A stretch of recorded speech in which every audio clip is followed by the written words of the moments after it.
Hello, welcome everyone to another episode of Cinematic Realms. I'm your host Gwyn. With me, as always, is Jared Trozel. How are you doing today, Jared? I'm doing all right. It's been a busy weekend, but also a fun weekend, and looking forward to this conversation. Yeah. Hi, Mother Ryan. Hi, AR. Hope you guys are doing good. Apologies, I was running a little bit late today. I had some last minute pictures I wanted to upload because I felt like I didn't have enough. So, so my fault. But yeah, I hope you guys are all doing good. Yeah, so we're gonna have a fun time today. I've spruced up the place a little bit. Uh, and, and, just, and it even works out that you're on the pink side and I'm rocking the black over here. So yeah. And for anybody wondering, this is my Galinda shirt, which I picked up the day before I saw the movie for the first time, and then I have worn it to each viewing since then. So yeah, I was really excited to find this. I found it in Spencer's of all places. So nice. I do not have a Wicked Witch of the West shirt, but I did wear my Batman villain shirts because some of these villains, like Poison Ivy and Mr. Freeze and Two Face, they could be construed as misunderstood. The Joker, not so much. But yeah.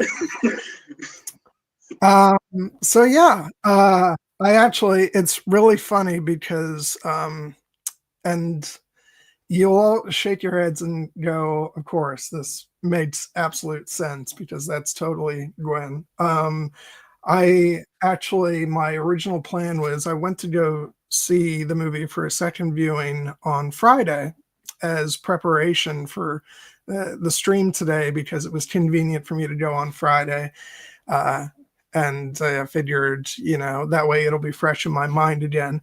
But two things happened on Friday. One, I was just not really vibing that day, not necessarily specifically with the movie, but just like I was kind of in a funk that day. And the going to see the movie again almost brought me out of it. But then I got really annoyed because at the very end of the movie, sometimes you have people in the movie theater who are just, you know, they're just like they're not even necessarily trying to, but they're going to ruin the experience for you.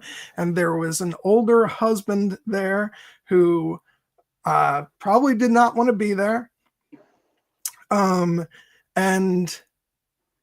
he had to make his discontent known as soon as the movie cut from the big ending finale to the to be continued screen with the most audible, like dismissive grunt in the world. And it's like the equivalent of farting basically in the movie theater. And I was really just annoyed by that. And so the end, where this is leading me to is that I went to go see the movie again today, and it was a splendid audience. I was in a great mood. Even sat a row closer to the screen this time, so I had more of a panoramic experience. And I came away from the movie once again in just a very joyous state of mind. So yeah, that's me being as me as can be. If one little thing spoils my movie experience, I've got to do it all over again. that is so you. Yeah. It's I'm glad to hear though you had a positive experience on third time's the charm. I my theater experience on Saturday morning actually it wasn't a completely full crowd, but they were into it. They gave a nice round of applause at the end, and no one sang. So, which I think this is the type of movie I would heartily endorse special dedicated sing along screenings, but perhaps don't break out into song in the movie theater itself because Cynthia, Erivo, and Ariana Grande, you are not. Yeah. AR, like, I want you to be happy. I do. But I gotta say, like, As a matter of fact, you may have told me this before, and I was like, that's how you know it's true love, if you're still with your girlfriend after that revelation. Then yeah, I think you guys are gonna go all the way. What's great about, of course we're disappointed you couldn't join us today, Art, because that would have been a lot of fun. But I'm glad you're in the chat, because it's because of AR that I actually started listening to Ariana Grande, and I wouldn't say I became a fan of the caliber that AR is. But definitely, I've watched a lot of her music videos. I have a couple CDs, so I'm very much a fan. This movie, though, has turned me into a super fan, because she is just stunning and amazing in this. And yeah, I'm probably going to go on and on and on about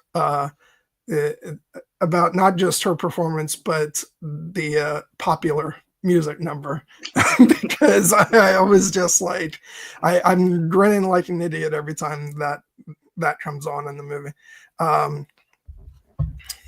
Yeah, no, I absolutely agree. AR, just she blew me away. I remember when I sat in theater the first time, and when she first starts descending in her bubble and singing, I was like, oh wow, just such amazing presence already.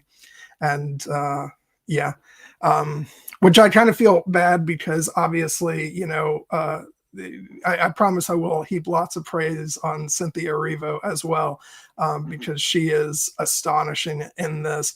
But you tell by the shirt already, my favoritism might lean in one direction, but I will try to be balanced.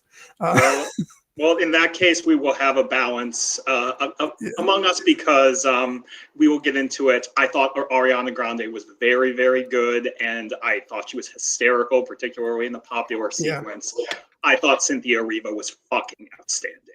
She is the best aspect of this movie by far for me. You can't go wrong either way.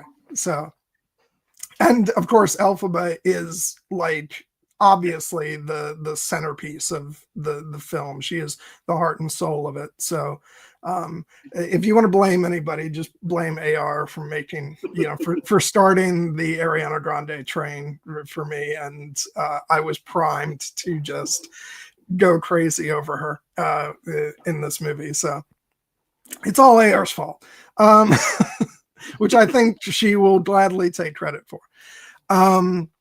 But yeah, so I am just going to gush for a minute before I hand it over to you, Jared, because I am like obsessed with this movie and love it to pieces. And it's funny because you said something before in our conversations about this, which was that you did not come to this with as much of an emotional attachment to the stage musical as me. I actually don't. I wouldn't call myself like a super fan of the original stage musical. I love it, but I've actually only seen it on stage once, and I do have the CD, and which I've played a number of times, and yes, I probably have played Defying Gravity about 1 million times, because it's such a, it's such an amazing number, and of course, Idina Menzel, singing it, it's just like out of this world, and it's a very motivational piece of music as well. But there are many more who can, lay claim to being, far more of a wicked super fan than I. But this movie is just coming to me at the right time.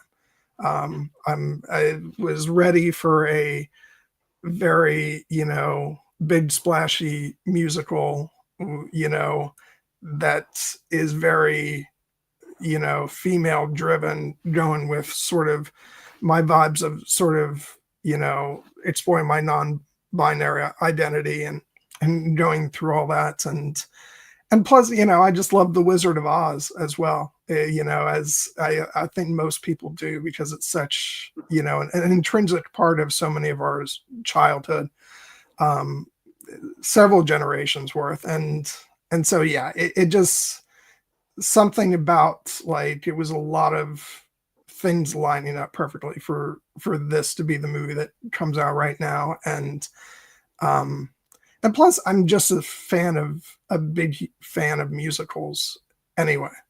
To the point where I'm always the one sort of exasperated when I hear people say how they can't enjoy musicals. They get taken out by the singing. It's like, what the fuck? Do you think you're watching reality when you turn on a movie? It's all freaking make-believe. And, you know, and there's so many things that don't make logical sense that occur in movies, but you go along with them. And so why not singing, which is, you know, just such a part of entertainment. And, you know, and it has roots going back forever, even if certain people say things like, oh, it's not the 1800s anymore. If you know, you know. No, but yeah, I just, yeah, so was just head over heels in love with this movie, and I cannot wait for part 2. But more than anything, I can't wait for this to come out on video so I can watch it a million times.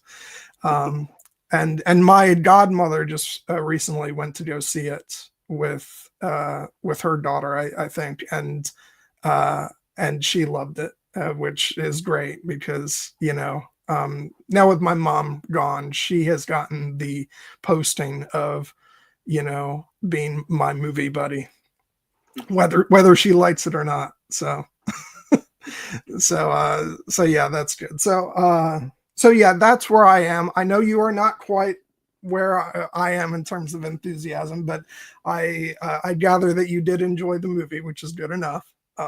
So just what's kind of your history with Wicked, if at all?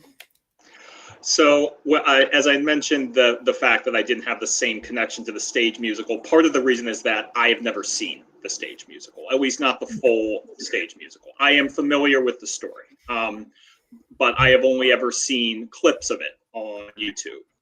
In particular, the clip of Idina Menzel singing "Defying Gravity," which, you know, if you're going to watch any one part of the musical, like, that's a pretty good part to watch because it is very much the musical's signature sequence and the movie's signature sequence, this movie's as well. But because I first became aware of Wicked, you know, around the time of probably the early 2010s. This was a time when the television show Glee was on, and there was a big to-do over the fact that one of the characters was going to be singing the Idina Menzel Wicked Defying Gravity song. And also this was around the time that Frozen was going to be coming out, and so there was Idina Menzel fever as in that area as well. And that's kind of where I became aware of the fervor surrounding this particular adaptation of what should be noted is an adaptation of the original Wizard of Oz novel, because it passed into the public domain. It is not an adaptation of the very famous, iconic 1939 movie, because that is not yet in the public domain. Obviously, the stories are very similar, but you can see certain keys about that, like the fact that the slippers are silver and not red. But although there's this really great moment in the middle of Popular when Galinda does hold up some ruby slippers, and then like tosses them aside. Yeah, which is cheeky, because obviously, even if we have to get into legalese, it's kind of a Lord of the Rings, Rings of Power, you know, situation where it's like, these are technically legally connected, but obviously the movies were going to influence the aesthetic of the Lord of the Rings, Rings of Power series. And in this case, it's not technically connected to the 1939 Wizard of Oz, but obviously the aesthetic is going to influence it because it's one of the most famous and important movies ever made. And in this case, that means that a movie like this has a lot to live up to, not only as a beloved, you know, adaptation of the Wizard of Oz story, but also as a beloved musical in its own right, living up to, Kristen Chenoweth and Idina Menzel are the actors most connected with these performances, I know. And Ariana Grande, a pop star, and who hasn't done a ton of acting before, and Cynthia Erivo, who is an incredibly well-respected Tony nominated, Oscar nominated actress, but not the most famous, actress for this type of role. They had a lot to live up to. And I think that the movie works in a large part because those two crush it as these two central characters. And the rest of the cast is great. We'll have praise for Jonathan Bailey, for Michelle Yeoh, for Jeff Goldblum, for Ethan Slater, and the rest of the cast. Marissa Bode, I think, does very well. Our dear Peter Dinklage in an unconventional role. Not all the performances worked for me. We'll touch on that in a little bit, but I thought that for the most part, the two leads were far and away the best part. Cynthia Erivo in particular, I have not been the most checked in on this year's Oscar race. I'm aware of some of the contenders for Best Actress. Having seen this movie, I'm like, she should win. This is an Oscar-winning performance from a brilliant actress who, if you've seen the movie Harriet, and where she got her first Oscar nomination, that movie isn't like a perfect film, but goddamn, if the woman played Harriet Tubman and played her brilliantly, and this is honestly at that level or better. And she carries this movie in its emotional heart for me, complemented by Ariana Grande in more of what I would personally consider a little bit more of a supporting role, even though they're kind of co-leads, and that's how I think they're being marketed Oscar-wise as well. So overall, I was very impressed. Obviously, the production value is immaculate. If I say I'm not as in love with it as you are, there are a couple reasons for that. One being I just don't, as you said, it's kind of the right movie of the moment for you. Given everything that you're, exploring right now, I'm not going through that same journey, so it's not necessarily the movie of the moment for me. It's just more of a great, story and production and film, and there were some elements of it that I struggled with. In particular, this movie's 2 hours and 40 minutes long, and it's part one of part two, and I'm glad that it got all that space to breathe. I did feel the length in a couple of the sequences. There were some performances, as I mentioned, that they weren't the right key for me. So it's not a head over heels, but it did not ruin my experience. And when we get to the ending sequence where Cynthia Erivo gets to sing Defying Gravity herself, I'm like, bravo. This is a well earned of the acclaim it's receiving. Well, I will say I'm in a different place about the length, just because I'm hard pressed to think of anything I would have cut out of it, and for me the experience just blew by. Now that may be coming from my experience of having seen the stage musical, and so for me, that's the sort of starting point where obviously you wouldn't want anything from there to be cut out, but also I feel like everything else that was added was sort of necessary breathing material for this to live as a film rather than a stage musical. Things are allowed to move a lot faster in a stage play, and I personally, I loved every single one of the additions here, or at least the things that I'm aware of are additions, because again, it's been a while since I've seen it. But so that was not a concern for me. For me, tonally, everything was right on there. And I don't know, maybe that's because I'm coming from someone who really sort of loves the sort of over the topness of musicals, and so I'm kind of accustomed to varying sort of tonalities between, being serious to going to really sort of extreme campiness, and then back. But yeah, but all that is fair, because it's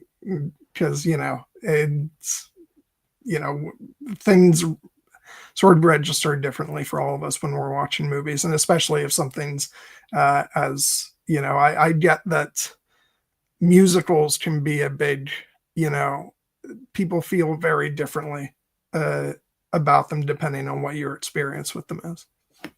Yeah, and I mean, the thing, just to talk about the length, part of the reason it stood out to me was because I'm normally a champion of the 3-hour, epic movie. Like, there's a cadre of, kind of grumpy, somewhat distracted fan people out there who are like, all movies should be 90 minutes or less. And I'm like, get the fuck out of here. And there are movies that, like Lord of the Rings and the Batman and things like that, where they're 3.5 sometimes hours long, and to me, I never notice it a second because I'm just so engrossed in this movie. I noticed it a bit more for this one, just because in particular, there are a lot of musical action choreography sequence. There are some people who don't respond well to action scenes and say they check out or they check their watch. I wasn't doing that. But there were times where I was conscious of this is going on for a long time, which is what you do in a stage musical, because that's the reason you go to the show. But in a cinematic adaptation of it, there were sometimes it did test me a little bit, even though I thought the choreography was great. And by contrast, there were a few songs where I was like, that's it. They only sang a few bars of it. I thought that they just put that to get that in there. But overall, I think I'm glad that the movie, this being a part one of a part two, I am glad that this movie, as you said, got the space to breathe, because one of the reasons I think it works is because they do have time to expand on the relationship, in particular, the core relationship between Glinda and Elphaba, and also their love triangle with Yeoh. And I don't think that would work as much if they cut out some of that stuff, or the elements with Dr. Dillamond, or things along those lines. So, like I said, I'm hard pressed to think of there's an entire sequence of the movie I would be like, get rid of that. There were a couple sequences where I was like, this is going along a little bit longer for my personal taste, but I ultimately trust that the filmmakers, had that space for a reason, and ultimately I still think it was. Yeah, I'll make a couple of comments here. I can't really speak to this, Hunter, because as I've said, I've only actually seen the musical on stage one time, and probably because it was such a perfect experience, I got to see it on the London stage. I was probably like, yeah, it's never going to get better than that. So, so I haven't exactly been in the rush to go see it when it comes to the local Southwest Florida theater, because I'm like, no, it's not going to measure up. So I don't know at what point we get the stuff with Dr. Dillamond and his song in that. I thought it worked very well with its placement here. I will say, Jared, I get it. I do, but and maybe I am speaking from a place of loving the stage musical, but I'm like, don't you dare cut a single note of those songs. It's just no. I'm not gonna be able to stomach that. It's I'm very glad they did this the way they did. I am I'm gonna go ahead and call them out here, because it's been in good fun, but I've been really sort of poking the bear with our friend Ken Knapsack over at Forest Center. He does not like musical theater. He makes fun of it, in fact, but always with the asterisk that his wife is a musical theater, and and there's plenty of give and take there. But but the reason why I'm saying this is because I really do think that when it comes to this sort of thing, I could probably fit in as Ken's mortal enemy, because I am the exact inverse of what he is, which is that I want like everything that musical theater has to offer, and when it comes to adaptations, like, no, I want like the full numbers. I don't care how long they go for. If it's good, it's good, and it's gonna resonate. And if it only resonates with the musical theater crowd, then so be it, because we're the ones going to it. But the good news is I do get the sense that this is appealing to far more than just the typical musical theater crowd. But I'm not going to say I don't appreciate that perspective. I get it. It can be a lot, and yeah.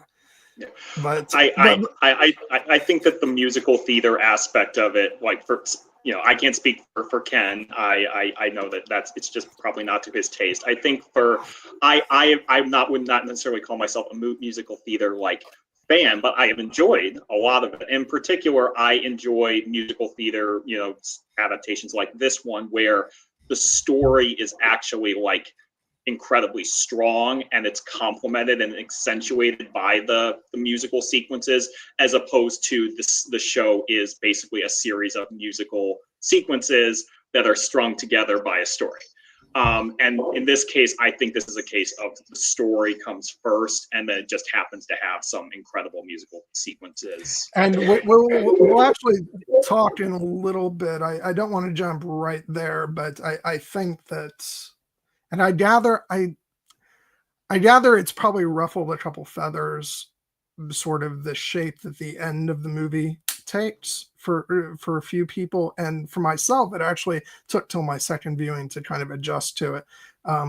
Like I said, we're going to talk about, but the finale of the movie has a very difficult job of delivering as much on the drama that's been set up within this movie as it does to pay off the big musical number of Defying Gravity, which, the stage musical was able to do in one way. The movie had to do it somewhat differently. And like I said, I want to hold off on that, but it goes to your point of, the sort of, the movie functions a little bit differently, because the stage musical is very much more, which is not to say there aren't like dialogue pieces within the stage musical. There very much are, but it's much more compressed, so it's much more about those musical numbers. But part of what I love about film musicals is that more sort of intimate view that you can get, and that sort of lends itself to expanding upon elements so that you can get sort of quiet moments that you wouldn't do on a stage, because on the stage, everything's from a wider view and things are bigger. And whereas in a movie, the camera's close up on the actors, and you want more intimacy. Yes. I'll just answer a couple of questions that Hunter has. I don't know about this. I haven't seen any of those comments. I will say that I'm not a huge fan of the idea of people can watch movies however they want to watch them. And I will sit down and watch all 11 and a half hours of The Lord of the Rings on, on like one day a year. But as far as sort of editorially combining, separate parts, I don't know if I'd be in favor of it here, because I think you're still going to get, like, after Defying Gravity, you're still going to get, like, the big old intermission or to be continued on disc 2. So I don't know. It works very well for me as a singular film, and then part 2 will come out. And I'm just as happy to have each movie sitting next to each other on the shelf. I feel the same way about, for instance, Kill Bill, which has been, the long rumored release of the whole bloody affair, which actually does exist. somewhere in Quentin's vault. It has been shown before. But aside from the fact that I'd like to see some uncut sequences from Volume 1, like the full color version, of the big fight scene. I don't really need that movie combined into one because I feel like parts 1 and 2 are so vastly different films. And so I know that's a bit of a detour in the conversation, but I kind of feel the same way here. Obviously I haven't seen part 2 yet, so I don't know how well it stands on its own, but I'm kind of more in favor of just letting, if these movies are made as separate parts, then just kind of let them stand, as their own individual pieces of work, and then watch them back to back if you want. So, yeah, I would agree. Yeah. You may land differently on this than me, but I would say absolutely. I think this is one of the best, adaptations from stage to screen. It's funny because I always, again, it goes back to how much I love this musical, and I'll just say quickly that when I saw this in London back in 2010, it was like this. It was like the second tier of like stage musical that I was looking forward to on my trip, because I was also going to see Les Miserables, and which was my first time seeing that. I had been a huge fan of the Liam Neeson, Jeffrey Rush 1998 film. So I loved the story, and I knew the musical was acclaimed. So I was like, man, I can't wait. This is going to be great. I'm going to go see this. And I very much enjoyed it. I loved it. I went and bought the, what was it? The 10th anniversary, celebration recording, which is great. But it was in a smaller theater. Really good production. It was great. But then I went to go see Wicked, and that was on one of the bigger stages. And I had no idea what to expect. It was just kind of like okay, I'm going to see Les Miserables. What else do I want to see? Oh, I heard this is good. I'll go see it. Got there, it started, and I was just blown away by the music, the production values, the performances. And I came away from that trip with that being like the big blew me away experience. And so I undoubtedly carry that with me into this movie. And the fact that I was so blown away by the movie, I have to say, yes, I think it's one of the best translations from stage to screen, and it just one of my favorite movie musicals ever. So yeah, I'm biased in that regard. I mean, I don't disagree with that. I don't have the same exacting catalog of knowledge of both having seen the musical on stage and on screen to compare it to. I have seen like a number of the movies that are based on famous stage musicals that got adapted into movies, and I have my feelings about those. But I do think that this earns its place as one of the best. For me, the number one in that group would be The Sound of Music. It's hard to top that in my mind. Also both versions actually of West Side Story, both the original that came out in the 60s and won Best Picture, and I thought that actually Steven Spielberg's adaptation in 2021 was surprisingly excellent. I would probably put this on that tier.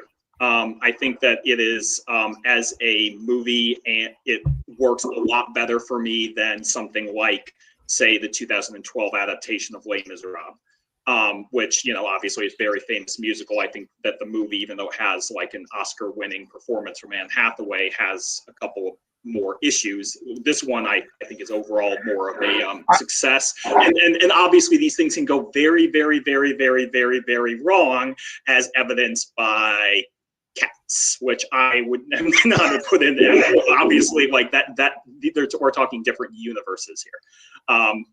But I think that in particular, so I would put this as one of my favorite Broadway musical adaptations.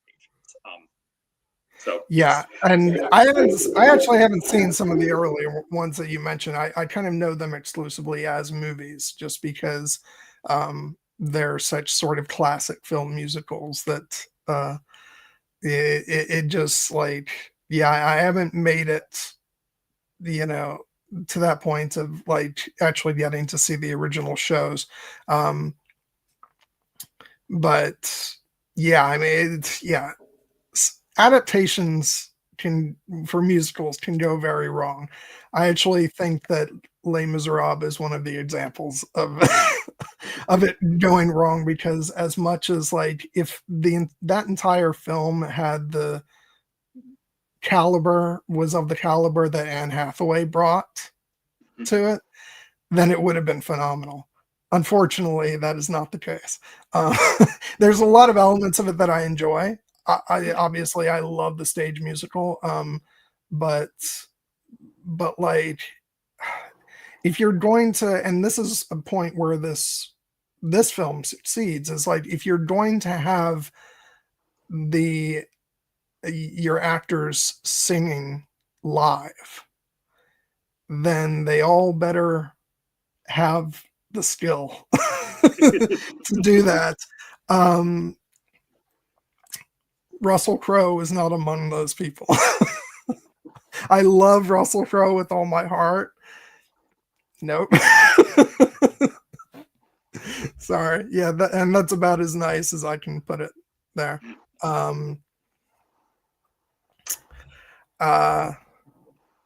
But yeah.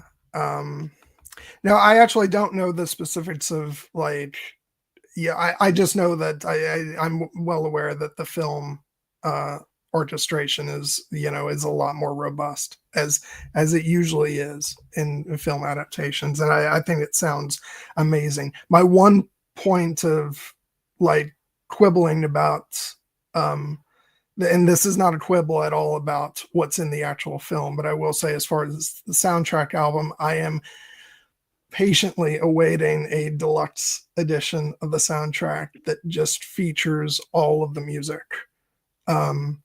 without any tinkering to sort of either abbreviate the songs or to make them more album-esque in their sound. I would like to have the music as it is in the film. That said, I have bought both the album and the score soundtrack, but I would buy yet a third album if it was just all of the music as it is in the movie. But yeah, so what was the other example of the stage musical I was going to mention? I'm not going to go hard on this one because I'm actually a fan of it. I know that it got not great reviews when it came out, but it's the 2004 version of Phantom of the Opera that came out, and that actually introduced me to that musical. It's probably one of the movies that is responsible for my love of musical theater, because it was such a sort of big deal for me when it came out. But I recognize that it's got some issues, but I like it. But it's not one of those movies that really sort of goes above and beyond in trying to make it a cinematic experience on its own. It does feel kind of more like a let's just take the stage musical and give people a cinematic version of that. And which is sometimes that's what people want, and I love it. I think in particular Emmy Rossum as Christine is just fantastic. That was pretty much when I fell in love with her. so yeah. So yeah, but these translations from stage to screen are difficult. That's why most of the time, they don't really succeed that well. And very few times do they actually hire genuinely great performers for roles. I love Sweeney Todd. Would it have been better, maybe to get, someone who could actually really sing, I think Johnny Depp's great in the movie. He gives a great like acting performance, but obviously, he doesn't have as robust a singing voice as as you would get on stage. So I think that's what's great about this movie is that they really hired great performers. Yeah. I'm actually glad that you mentioned Sweeney Todd, because that's, to me, is an example of, I know it is based on a stage musical, but I think of that as a Tim Burton movie that just happens to feature musical songs. And in that respect, it's much more, it's better. And to be clear, it is one of my favorite musicals, like film musicals, and it's one of my top films of that year. I still remember getting to the end of that movie with as like grotesque and morbid as it is, and my mom and I sitting in the theater, and everybody else in stunned silence, and the screen fades to black, and her and I both start bursting out laughing because it is so insane and and gruesome and ridiculous. And then once we started laughing, some other people in the theater started to be like, oh, okay, it's okay for us to laugh at this.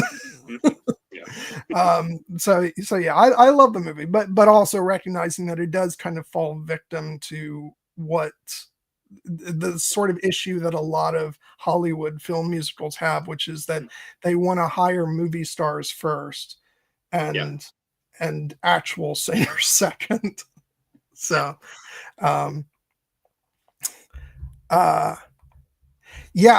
Chicago actually it's not one of my favorites, but it's really good. Like it's one of those cases where I don't think it was the right musical at the right time for me. I was very much that was those years were the start of my sort of love of film musicals between first Moulin Rouge and then Phantom of the Opera and stuff. And the thing with Chicago was it didn't have the romanticism of those films. And so I've always admired it, but I've been waiting for them to put out like a 4K Ultra HD release for me to sort of experience it again for the first time, and I'm sure I'll love it to death when I watch it this time. But I just don't think I was quite where I needed to be for that. But anyway, so we've waxed poetic about other musicals. I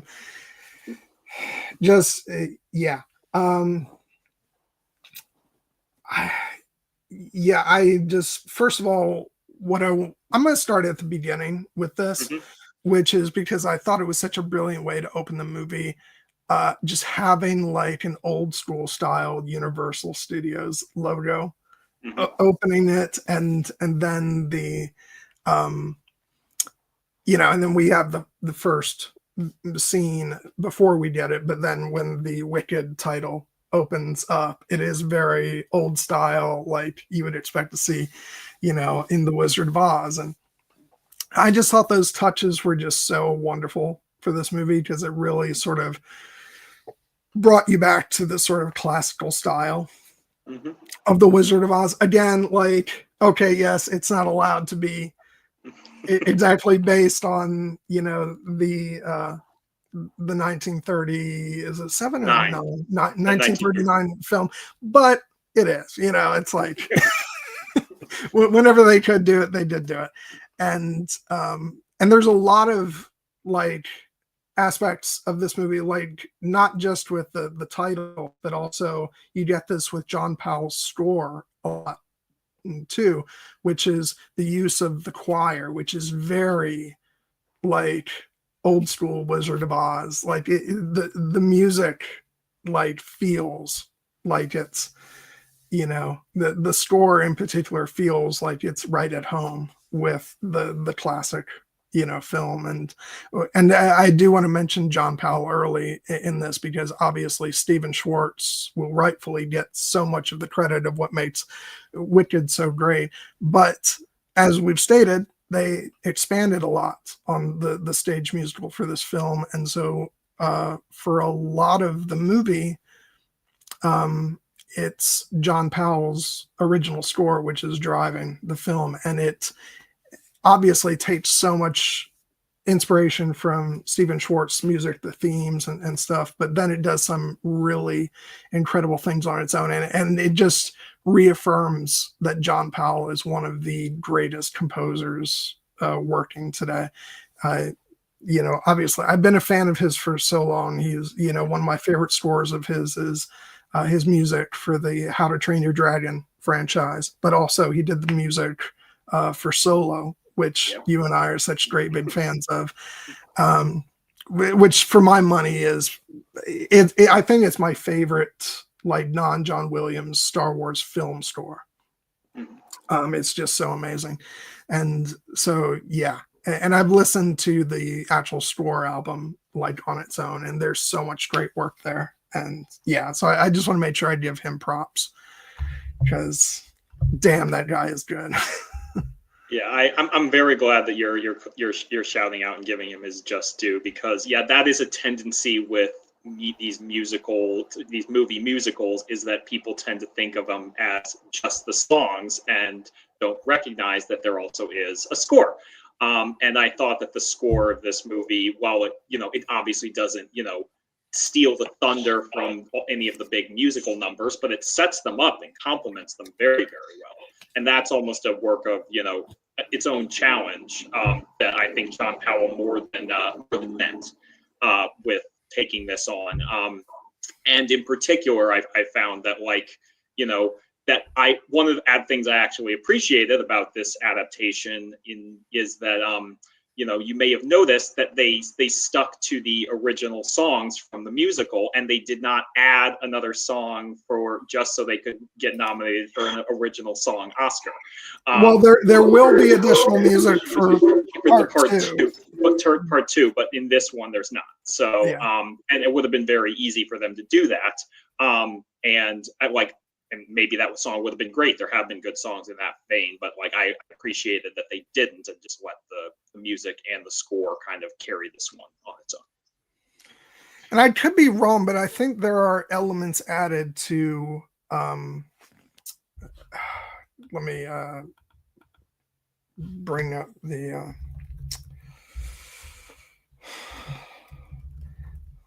See, it's this would happen. I've been listening to the soundtrack nonstop, and yet I'm still blanking on the title of one of the songs. One Short Day. If I'm not mistaken, there are elements added to that song. Maybe I'm wrong, but I think they added the Stephen Schwartz expanded on that. For obviously, there's those great cameos from Idina Menzel and Kristen Chenoweth, which and Stephen Schwartz himself. Yes, and and it's just one of the great moments of the movie. I was, especially when they do each of them sort of do their signature big vocal moments, and then you can tell the irritation on the face of the other. But yeah, I think I heard that there were some additional things in that, but I don't know for sure. It would probably behoove me to go back and listen to the original version. But yeah, for the most part, it's just they stuck to the original songs for this one, and I think that the ones that they're going to add for part two are sort of organic out of the fact that, again, they're going to have to expand on dramatically on the material, and they probably feel like just certain characters need their own song moments in the film, which is perfectly fine, but I'm glad they're not doing it just for the sake of doing it. But yeah, so with that, again, with that opening sequence, I just love, it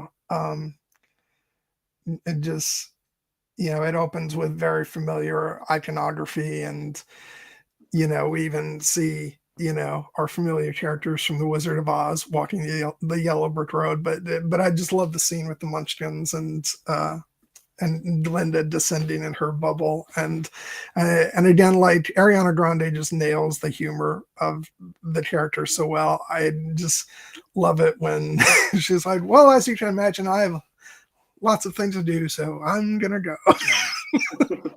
Yeah, it's just ends, but it's her singing in this opening that I was just like, "Holy shit!" It really is absolutely phenomenal, and it sort of sets you up for the whole movie where it's just going to be, absolutely astonishing performances. And that opening sequence also has one of my favorite moments where it's, where one of the munchkins says, is it true you were her friend? And just watching, her go through sort of that, and the scenes that we sort of flash too quickly with, we get a shot of them with the hands at the dance, and also a scene that we're probably going to see in part 2 where they're actually sitting next to each other in a field. And yeah, I just thought they did a great job right off the bat of, capturing that this is going to be that, for people who aren't familiar with the musical, that this is not going to be your grandfather or great grandfather's Wizard of Oz. Yeah, no, I mean, I think that it's, the central conceit of Wicked as a musical is that the Wicked Witch is not actually wicked; she's just misunderstood, and with tragic consequences. And to that point, knowing that is going to be the story, it is very appropriate that they open the story with the Wicked Witch's, shall we say, death. Those of you part 2 may know not so much, but the idea that, yes, based on what we know from the original 1939 movie and musical, yes, very much the death of the Wicked Witch, which was treated as a cause of unadulterated celebration, because in that version of the tale, the Wicked Witch was most definitely wicked. And we see that, like, the iconography of the poster that you have on screen, and we see the, the Munchkins rightfully reveling, and, it's meant to evoke in us the idea that, like, these people were being oppressed, and now their oppressor is gone, and so they should be celebrating. And look, here comes the icon of all things good, Glinda, to herald that, yes, it is true, the Wicked Witch is dead. Ding dong. But the thing, and, like, we start to see the breaking of that in these moments with Ariana Grande's performance, because, yes, she comes down in her little bubble, and she, is doing the thing that I absolutely love throughout this entire movie, is just making up words, or, like, rather, I think that they're not meant to be made up in the universe, but, like, they're made up words to us, and she just puts such flair on them, like later in the words like scandalocious and things like that. It always makes me laugh. But in this case, she starts to break when, she's basically saying, yes, the Wicked Witch is dead. This can be cause for celebration, but she's not, like, reveling in it. But the Munchkins are like, yes, let's revel in it. Let's haul out a big effigy of the Wicked Witch and burn it. And here, Glinda, you get to do it because you would like to do that too. And we just see how, like, that when they hand her that torch and she does it, she burns it, but, like, it's, really upsetting her to do this. And that's why she's like, I'm going to get out of here and go as soon as she can. And then she gets the query, weren't you her friend? And we get the flashback. And we also get the cuts to young Elphaba and her sister and her kind of tragic. It's Elphaba, by the way. Elphaba. You know what? I'm gonna make that mistake a couple of times. Because that's how I tend to say it. But it's all right. But yes. So. But this is one of those elements where, yes, the performance of Ariana Grande comes into being as, like, her playing the actual character of Glinda, and not just her, being hired because she can sing and look the part. Like, this is actually, like, really good acting on her part. And one of the reasons I think she's rightfully being acclaimed for it. Yeah, and you mentioned awards earlier. She is really getting a lot of buzz for Best Supporting Actress. I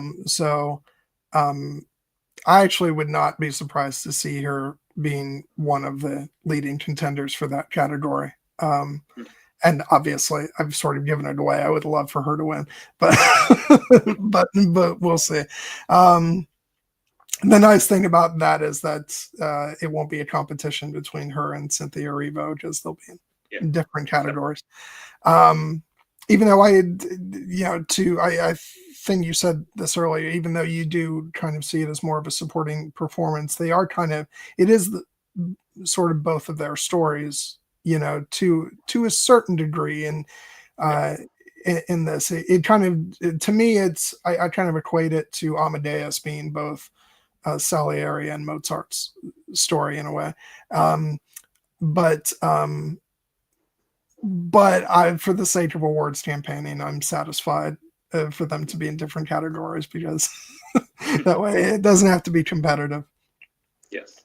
But yeah, I just think, like, and obviously, like I said earlier, Elphaba clearly is the sort of heart and soul of this movie.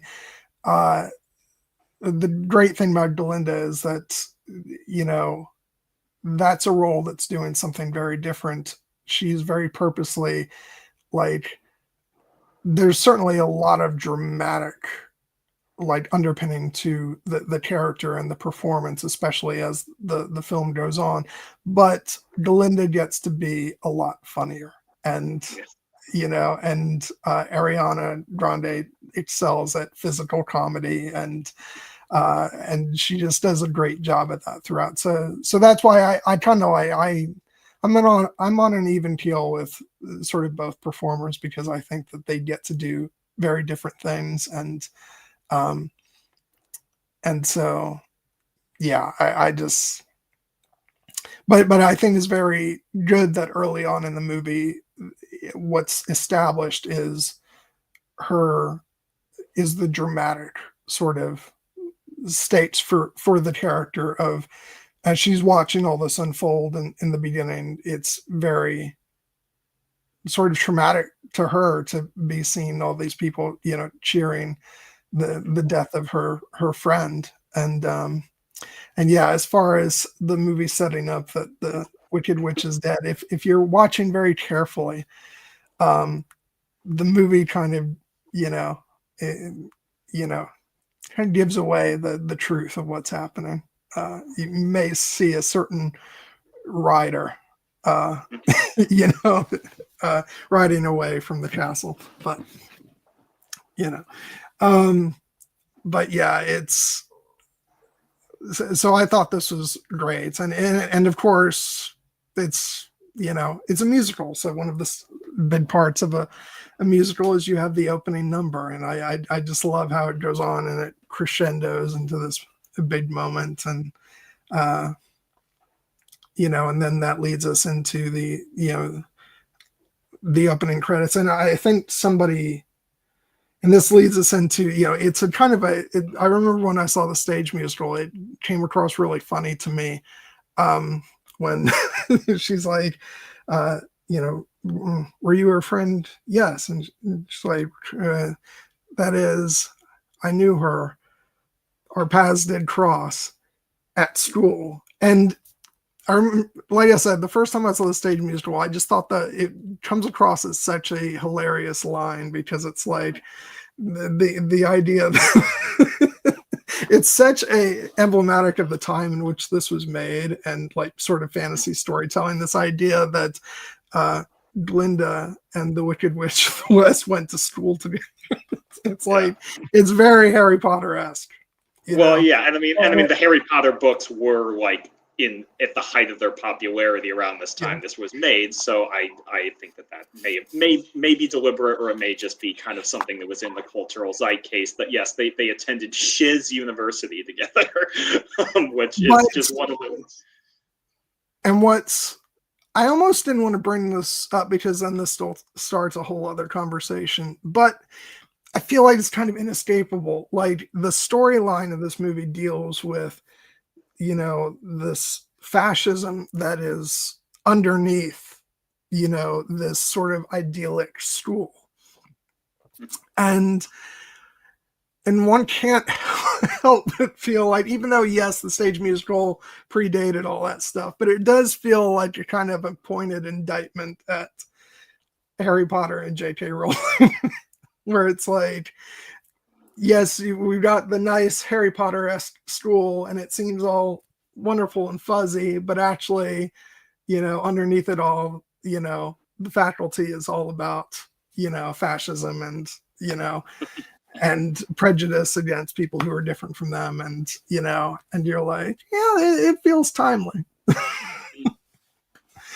So this is a case, movies are a product of their time. And so I think that might be an element where this movie can lean a bit more into that than the original musical could, because obviously they're coming out 20 years apart.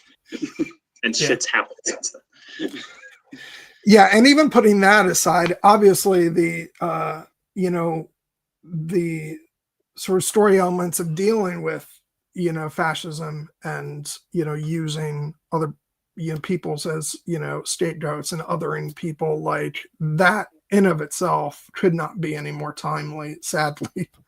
That's something that feels like it should be very dated and a part of like examining history, but unfortunately it's not.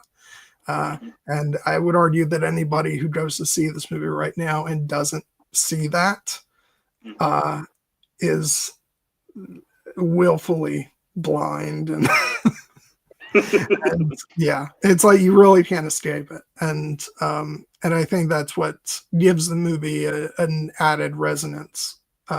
Unfortunately, I wish it didn't, but such is the case with things, Yeah, no, I mean, obviously you can watch this movie and just view it as simple escapism, because it does take place in a fantastical setting, and there are witches and wizards and talking animals and magic, but obviously it's a richer experience. Not if you like immediately, leap to the idea of like, this movie is a political allegory for what we are going through right now. It's not that. It's telling its own story, but the elements, the themes are clearly there. And yes, you definitely have to be watching almost with blinders on to miss them. Yeah, I mean, it's like if you watch Andor and you're like, see, this is so much better than all that woke Star Wars. It's like, really?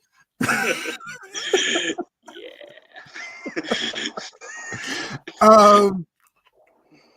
But yeah, it's anyway. So where was I? So yeah, that the whole getting to the students arriving at Shiz and seeing some of the way some of the faculty sort of present themselves, and especially how they interact with Elphaba. It's like it gives you an uneasy feeling right off the bat. And but one thing where they do kind of play coy, much more so than they did with the stage version, is even despite the fact that her name really should give it away, is Madame Morrible, played by our wonderful Michelle Yeoh, who I think we're immediately predisposed to like, generally, because Michelle Yeoh is amazing. And and usually I actually haven't seen Crazy Rich Asians. You should. It's actually excellent. The title, I think, gives you the bad name for what it is. It's actually a very moving story with an outstanding performance by Gemma Chan, and Constance Wu. But Michelle Yeoh is excellent as well, as she always is. The reason why I mention this is I have seen like the previews for the movie, and I gather maybe she's a bit more on the threatening side in that. She is. But everything that I've ever seen her in, Michelle Yeoh is just kick-ass and wonderful, and I would die for her. So like, yeah, her name notwithstanding, it's like, it's Michelle Yeoh. I can trust her, right?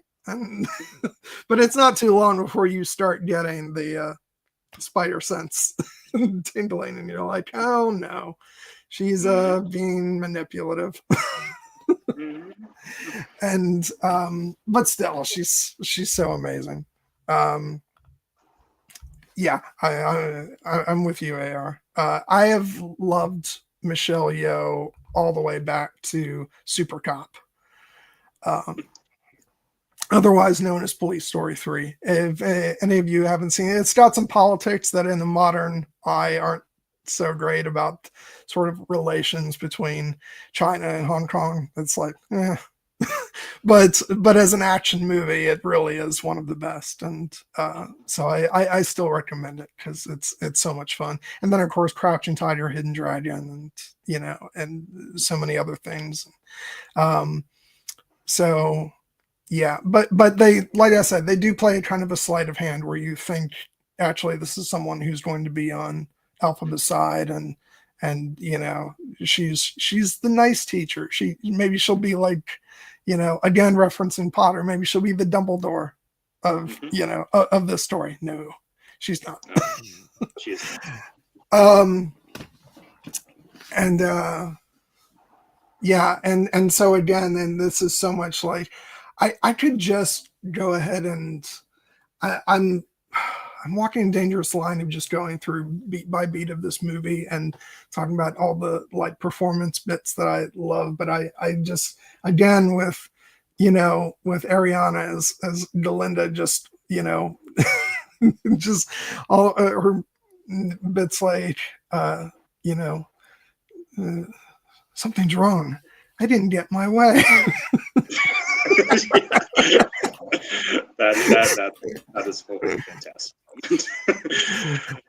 And then I'll bring that and an echo of that later in the movie, which might be my favorite line of hers in the entire film, or at least the best comedic line, where she's like, "This must be what other people feel like. How do they bear it?" Oh. Yeah. That's why I did want to, mention that before just outright recommending the movie, which again, I still do, but but it's just something to keep in mind. But that's for another stream because that's extremely complicated and we don't want to we'd spend all day on that if we bring it up here. I'm just, this is why, like, if AR was on the stream, we'd just be completely overpowering you, Jared, and it would just become the, let's rave about Ariana for 4 hours, which I'm going to do anyway, because just amazing. Just, wow. Yeah. I just was so blown away by the performance and, and just, it's the best way to talk about it is just going into some of the musical numbers. We can jump around and, but I like something that's not too far into the future is, from what we're talking about now is, the, what is this feeling, musical number, which is just so great. Yeah. And the intro to that is amazing when they're each writing letters back home.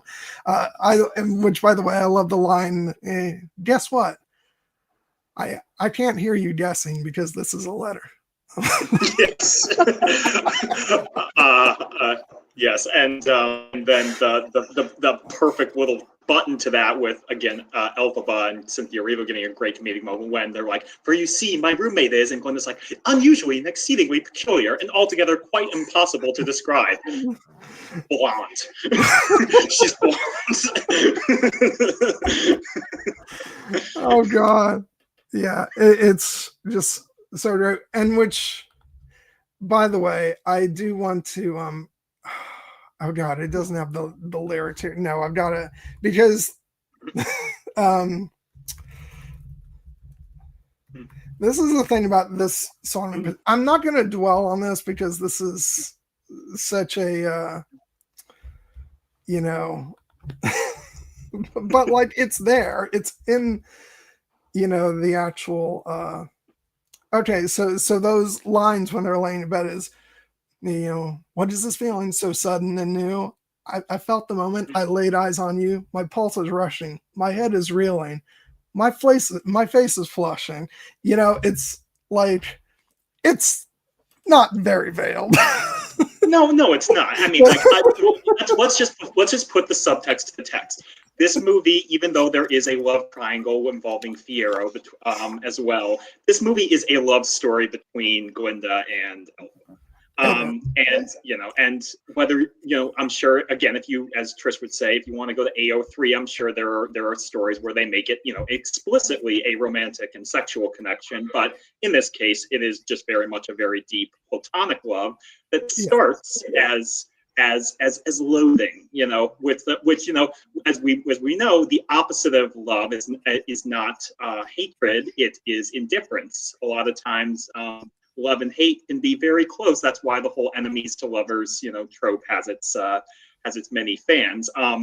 But this song is a great way to like lean into that dynamic, because it starts kind of like a love song and then it quickly becomes a much more upbeat, campy element with some great rhyming. Like I love the moment where it's like loathing, unadulterated loathing for your face, your voice, your clothing, and like that kind of like clever rhymes. And again, this is one of those elements that's kind of spruced up in the movie, because you get to, instead of just having them sing back and forth each other, you get to cut across different scenes and see them like constantly like undermining each other. Like when Galinda takes over the room, and then we cut back, and then Elphaba has moved all her crap into the center of the room and is kind of like, mine, and Galinda's like, no, mine. It's very much in keeping with the best of these kind of tropes. Yeah, I am in love with. Well, I did say this. I pretty much, it's true of like all the musical numbers. Or at least most of them. But I am just so in love with this whole sequence, just because this is arguably probably the campiest thing in the movie. Just with, especially when they're all outside and all the students are following Galinda, and they're really like diving into the extreme leans and clutching the books, and it is such like, this more than any other is probably the sequence that is like just made for musical theater nerds, and and it's like, it's really going up to the line of how much campiness can this movie tolerate without going too far, and I just love it. And yeah, God, it's sort of, and all the way to the point of where they end the scene where Elphaba comes through the door and Galinda screams and then Elphaba laughs it off. It's so great. Again, I'm someone who just adores like singing and dancing, in movies, and it's just so great when they really go all the way into stuff that you normally would only see on stage, but they're like, no, this is a musical and we're not shying away from it, and this sequence really just dials that up to 11 in the best way. And going back to the idea of like, it's not even like coy subtext or anything starting it off as that there's an attraction between them, and then inverting that to make it what they're talking about is they hate each other, but really, because it's what you were saying, it's that setup. It doesn't have the delivery or not delivery, the what's the word I'm looking for? The sort of resolution of that doesn't have to be that it's romantic love. But what we ultimately do get with this story is that it's a platonic, sisterly, best friend love. And so it does pay off on that in that way. And it's one of the most beautiful love stories in that respect that's, quite frankly, I've ever seen. I felt this way back when I saw the stage musical, and but it's even more so here, because we get because the story is fleshed out and we get so many more little moments between the characters. So that when we get to that point of separation at the end of the movie, it's just heartbreaking, and but you're left with that profound sense that even at that moment when the characters are pulling apart, like they're still together. The world is forcing them apart, but they still very much love each other and care about each other. And so I just, it's such a beautiful relationship. Yeah. And that what makes it, all the more rewarding is the fact that, like, these two characters, they come from, very different backgrounds. Obviously, they've had very different, upbringings. Obviously, Galinda has been, lavishly spoiled by her momsies and her popsicle for her entire life and is very used to getting her way. Hence the whole thing about her, expecting a private suite. And then when she only allots Elphaba a little tiny corner of it, he's like, you really think this is fair? She's like, I was told I was getting my own suite, so it isn't fair. But thank you.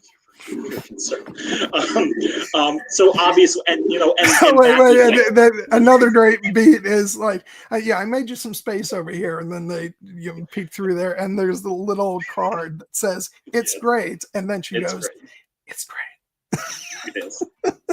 Yeah, no, it's but like in particular, so like these two have an organic, spark right from the beginning, but there's natural reasons for their conflict. Galinda is quite, vain and shallow and self-absorbed at this point, and needs to grow. And Elphaba, well, obviously she comes at it from a very, understandable place because she has been experienced prejudice her entire life because of her skin color. Again, not a subtle allegory here at all. But she does the way that she has kind of gone through life adopting that, to combat that is she has developed very much a defensiveness and a kind of a bristling, tendency to dismiss people who show her that level of shock and cruelty from the jump. And that, again, is completely understandable, but it does mean that she kind of, in many ways, leans into her outcast type, even though she ultimately, as we very much learn in that, climactic dance sequence when, Fiera's like, I'll say this for her, she doesn't give a hoot what anybody thinks, and Galinda finally coming to understand, like, of course she does. She just pretends not to. And that's the delta that the two of them have to cross. That's why when they ultimately do find that level of understanding in that final sequence, but they have to come to it indirectly. They have to come to it from Galinda, has Bach ask out Nessa Rose because she doesn't want him asking her out. She wants to go to the dance with Fiyero, but that's an act of kindness. And then Nessa Rose is like, this means something to me. Elphaba, you should, do something for Galinda to thank her for this. And then she does. And Galinda was expecting that. And then that moment when Madame Morrible gives her the training wand, and even though she's being horrible to her, makes it clear that, like, I'm doing this because Elphaba asked me to. And the look that just comes on Galinda's face in that moment is one of Ariana Grande's best acting moments, because that's the moment where she realizes, I've done something wrong. Perhaps for the first time in her entire life, she's recognizing I was in the wrong here, and that is and that happens to pay off right at the moment, right after she has played this rather horrible practical joke on Elphaba by giving her the Hideocious hat from her grandmother, and be like, I would give it away, but there's no one I don't hate that much. You have it. But then Elphaba owns it. Yeah. But when she says, "But I don't hate anybody that much," and the look that her friends give, and it's this immediate, like, I couldn't. Could I? I think one of my favorite bits, and I'm doing the math here, so you may disagree on this because I know you said there were some performances you weren't on board with, but I actually absolutely love Bowen Yang in this, because just the look on his face when he pulls that hat out of the suitcase. It's like, what am I touching? And just, yeah, and like, the two friends are like the cruelest people of the cruel, but like that is the school experience too. You know, it's like there are those people, and I do kind of love how even when they tell Galinda to help Elphaba on the dance floor, like they eventually go along with it, because at the end of the day they're the followers who are gonna they'll be cruel at every opportunity, but they're still gonna go along with what the popular girl says. And so I actually found, like, as horrible as he's been, I actually found Bowen Yang to be really sort of hilarious, and just like I especially love his interactions with Fiyero. When he shows up, he's like, "I'll do anything." Yeah, and then he's like, "Can you move?" And he's like, "That is anything." Yeah, I'll just own it. Your math is correct. The Bowen Yang and Bronwyn James as Galinda's two kind of very shallow, like, mean girl crowd, they were the performances that did not really work for me.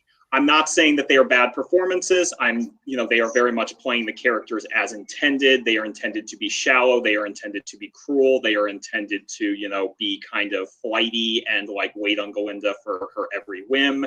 That is the roles. They are not meant to get like redemption arcs. That is not really their purpose. They kind of disappear through the half of the movie. I think that like they play the characters as well. Anytime they were on screen, I found myself getting kind of annoyed by them in excess of the way that you were supposed to be annoyed by them. And I will own the fact that perhaps it's unfair because, Bowen Yang is obviously a very famous Saturday Night Live cast member, and I am aware of that. And obviously he's many other things. He's an actor, but like anytime he was on screen, it felt to me like this feels more like a Saturday Night Live sketch. And I didn't enjoy that in the movie. I'm not saying it ruined the movie for me. I'm just saying that, yes, you were correct. Those are the performances where I was like, I'm not enjoying these performances. I'm sorry. But I do think they are giving the performances they were told to give. And that's fine. For me, I think, again, it kind of goes with that sort of the extremes that musical theater is known for, and that these are the characters who are kind of the face we're given for the cruelty that Elphaba faces. And like, even though I was not in like a specifically analogous situation like Elphaba gets put in at the dance, the feeling was sort of reminiscent of like some things that I experienced in school, where the cruelty of others and just they'll latch onto you as the person that they can very easily victimize. Mm-hmm. And so for me, it did feel like the sort of a portrayal of that kind of cruelty, that kind of high school cruelty, even though I don't know if it's supposed to be high school or college, but I feel like it's more college. But it's a cruelty that I know I was familiar with. And so not by those exact same kind of characters, but by equivalence for, my experience. And so I don't know, it worked for me, but I thought they had enough like genuinely humorous moments to combat with their cruelty that like I thought they both, particularly Bowen Yang, was fun to watch when they were on screen. So I had a different reaction, but I can understand it. It did not ruin the movie for me. I think they are giving the performances that the movie needed them to give. This is not a situation like in some movies, like Mean Girls, like all the the posse kind of have their own personalities. That Fanny and Shen really are kind of much more sycophantic to Galinda, and I think that's what makes them a little bit more off-putting to me. But again, I maybe being unfair, just calling Bowen Lang like a Saturday Night Live sketch kind of thing. I think he is capable of more than that, but I was glad when they finally got Galinda and Elphaba to become friends, because I'm like, now this is going to be the central bond, and we're going to see less of those characters. Well, yeah, the movie knows when to dispense of them, which is like a lesson that was not learned by, say, Peter Jackson and co. on The Hobbit, The Battle of the Five Armies, with a certain character who outstayed. I will say this: I like them better than Alfred. low bar though that may be. No, for me, like they fill the purpose of it. And in fairness, I don't watch Saturday Night Live, so like I had the first introduction I honestly had to Bowen Yang was the press tour for this movie. So maybe I'm not coming with that baggage either.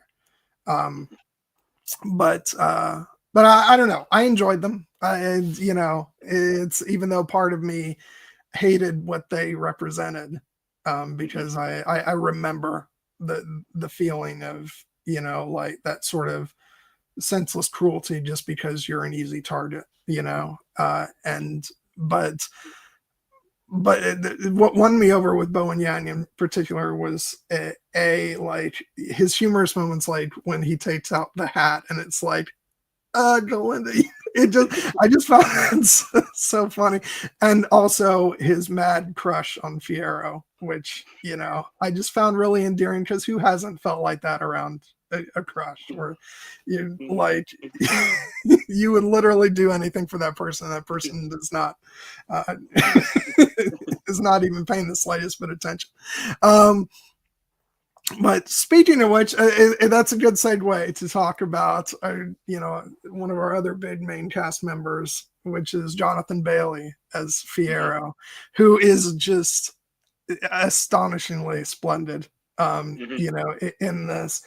And I will say, like, okay, this isn't specifically, about his, it is. No, I'm going to say that. I was going to say it's not specifically about his performance, but I think it very much is. It was something that was remarked upon on the press tour with, some people who were interviewing, and it's the observation that Fiyero loves the attention of the boys as much as he loves the attention of the girls. And I think in the interview that I watched, the interviewer said this may be like the gayest Hollywood blockbuster ever made.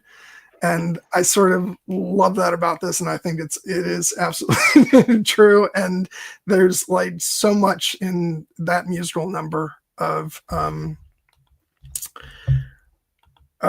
again, see, I'm blanking on the what's Dancing Through Life.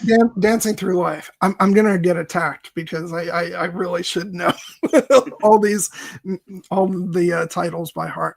But no, it's great because he's completely enchanting the entire student body, and it's like I don't think there's a single person in that sequence who doesn't have a crush on him big time, except for Elphaba at that point in the story. Which of course means they're destined to be together. Yeah. Because that's the way it works. Go ahead. No, you go ahead.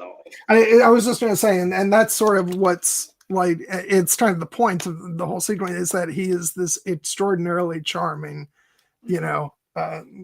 person who, like, despite the fact, and again, like, this could not be a character with a like perspective and point of view that he could not be any more different from like my personal ethos of life. But but when I saw the stage musical, and more so, even more so in this film version, I'm watching this and I'm like, yeah, he makes total sense. I'm going along with it because he is just so damn charming.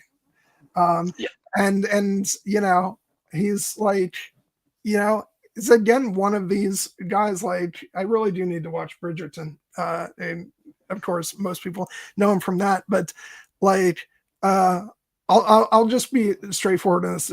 Despite the things that I've been going through, I am for the most part still very much attracted to femininity rather than masculinity. But like, this is an example where I'm like, yeah, I get it. He is so damn, again, charming and just like, captures your attention. And from the moment he steps on screen, he's just magnetic. I thought he did a phenomenal job. Yeah, no, I mean, I'm also heterosexual, so I don't have that level of attraction to the character of Yeoh played by Jonathan Bailey, but he does, I also recognize he's an objectively very handsome guy, and he's got charisma for days, and that means he brings a level of spark and energy to the movie that is, the movie plays off of very well. I'd mentioned, and I'll give the movie credit for this, I'd mentioned that there were a couple moments in this 2 40-minute movie where I felt the movie was starting to drag. I was getting the temptation to okay, how much longer are we going along with this section of it? And right before Fierro's introduction was one of those sequences where I was kind of like, okay, this is taking let's move the story along here.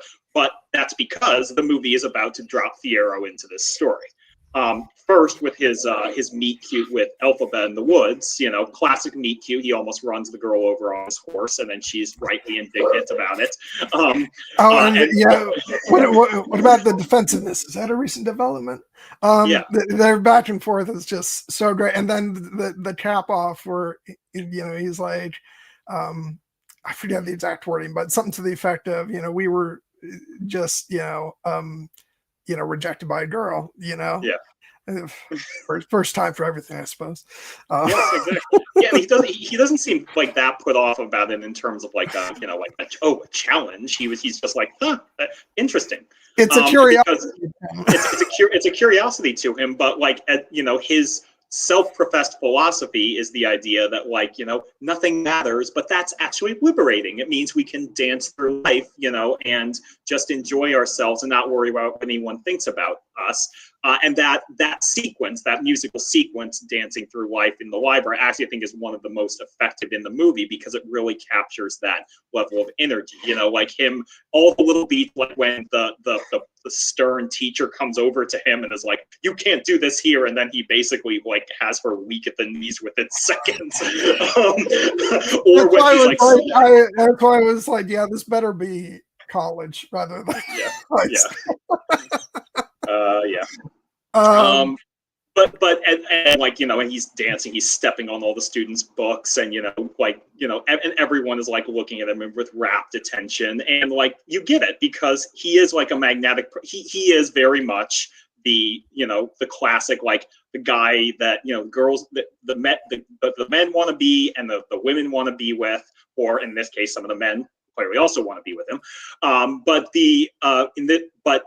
He has a little bit more, ironically, has a little bit more substance to him than some of these types of characters, because a lot of times when the vain girl, in this case Galinda, falls for a guy like that, you're like, oh, come on, really? In this case, you're like, no, I get it. I get why Galinda is infatuated with this guy.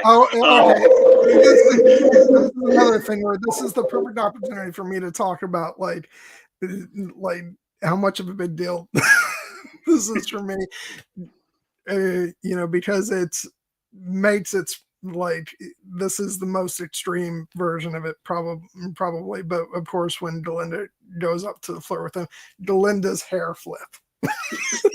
It's just so great. I love it so much. She's so funny. And it pays off when she teaches Elphaba the hair flip later, and she doesn't quite get it, and then Fierro sees her doing. He's like, "You don't need to do that." But I love how and obviously Fierro's just he likes all the attention, but he's mostly ignoring everybody, and he's also ignoring Galinda until he actually sees her, and and then they immediately commence with this flirting, and he's like, "What was I doing?" She says, "How would I know?" And he goes, "Our first fight." Oh, it's so great. Yeah, that is the kind of like, there's real chemistry there. You know, obviously, even though ultimately the story is that Fiyero is going to be, he's going to develop romantic feelings for Elphaba. And, you know, she clearly, you know, she also finds him attractive, even though she is the one person who is not like charmed by him from the start. But what makes the character work, obviously, is, you know, we get the big stylish dance number where he, you know, has the entire school in the palm of his hand, it seems.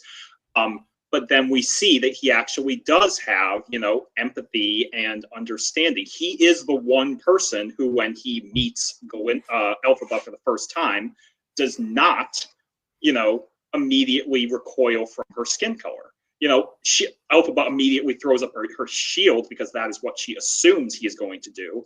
But in fact, he is not, you know, put off by that. And then he also recognizes, you know, when, you know, after, you know, there's the beautiful moment at the dance where Galinda, you know, he's almost impressed that he thinks that she doesn't care what anybody thinks, but then Galinda rightly recognizes that no, she's actually in pain, and then she goes and does the dance with her, and like he doesn't think he's silly. He thinks that's great that she did that, and they actually become like a little fun unit. But then the real kicker, of course, is the scene in the forest. Which is one of the best moments for both Cynthia and Erivo. This was the moment where I'm like, yeah, this is Oscar worthy from her, but also from Jonathan Bailey.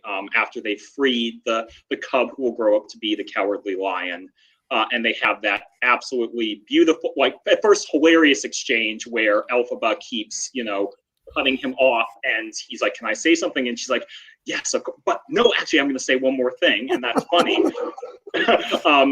But it culminates with her asking him, "You could have just walked away back there. Why didn't you?" And he's like, "So what?" And she's like, "So no matter how shallow and self-absorbed you pretend to be," and he has this great line of, "Excuse me, there's no pretense here. I happen to be genuinely self-absorbed and deeply shallow."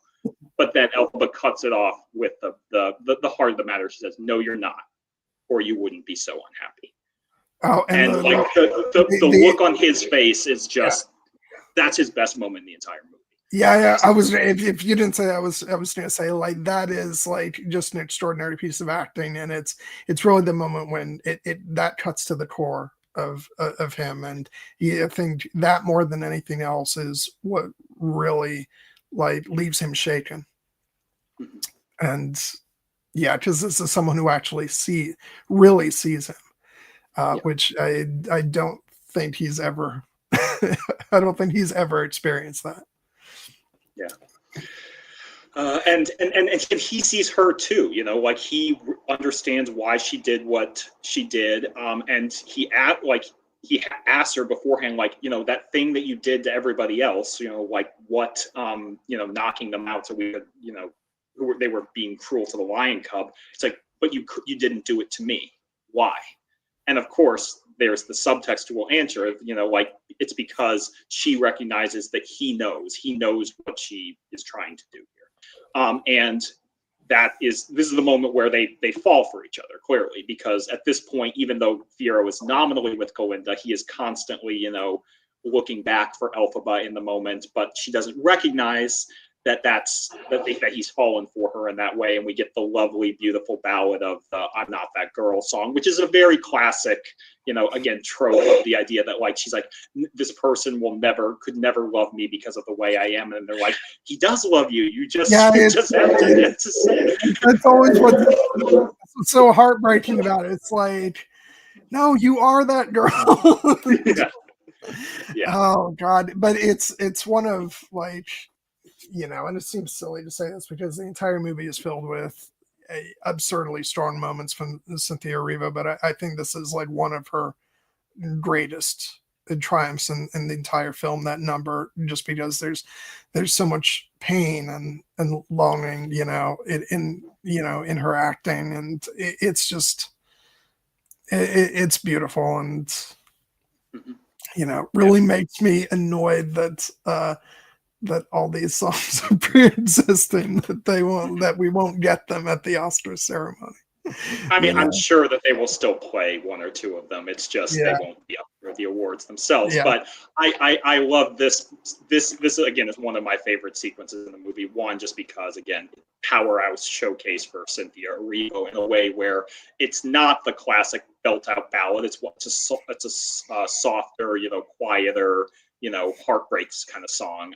But we get to see the camera fixate on her face as she's going through it. And we know, for instance, that, she has hopes, she has desires. She obviously has wanted her entire life to meet the Wizard of Oz and to do good. And she wants to help, the animals.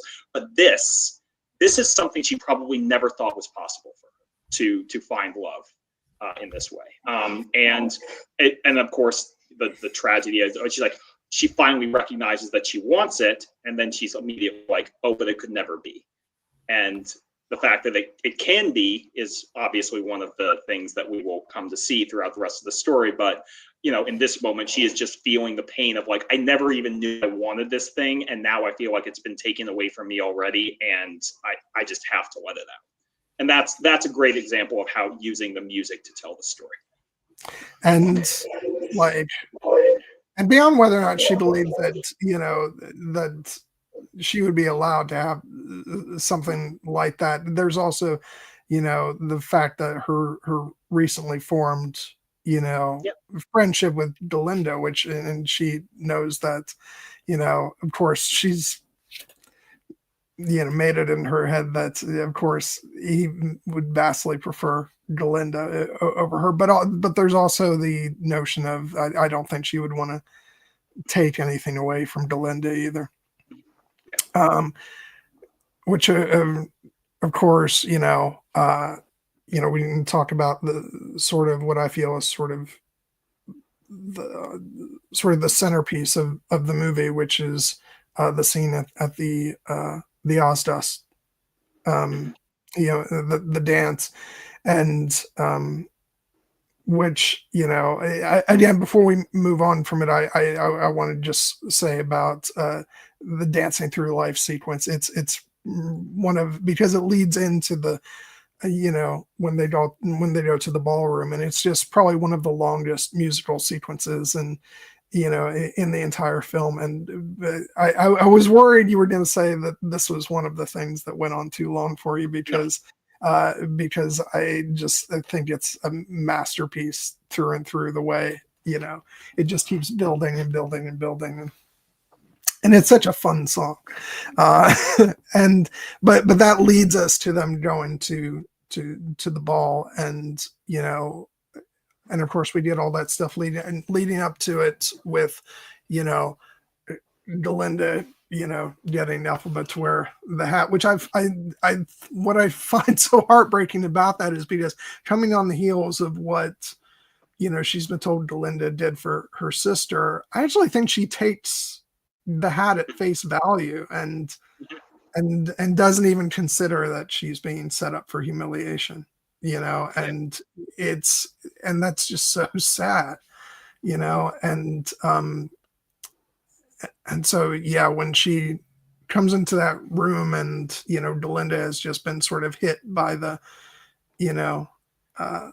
by the shock of the fact that, Elphaba has asked for her to join the sorcery classes, and getting the wand. It's again, all props to Ariana Grande for just being sort of, shocked in that moment. And it's a great, bit of performing from her, and then leading into when Elphaba comes into the room. And again, talking about that sort of, that humiliation and that embarrassment and people whispering behind your back. It's, again, not that I had that exact kind of experience, but that kind of, when you're the butt of the joke of, of some of the crueler people in your, in your class. It's something that I remember all too well. And the sting of that is terrible. And I would have been absolutely horrified if something like that had happened in a very public setting like this. That's why the sequence is so uncomfortable. Um, and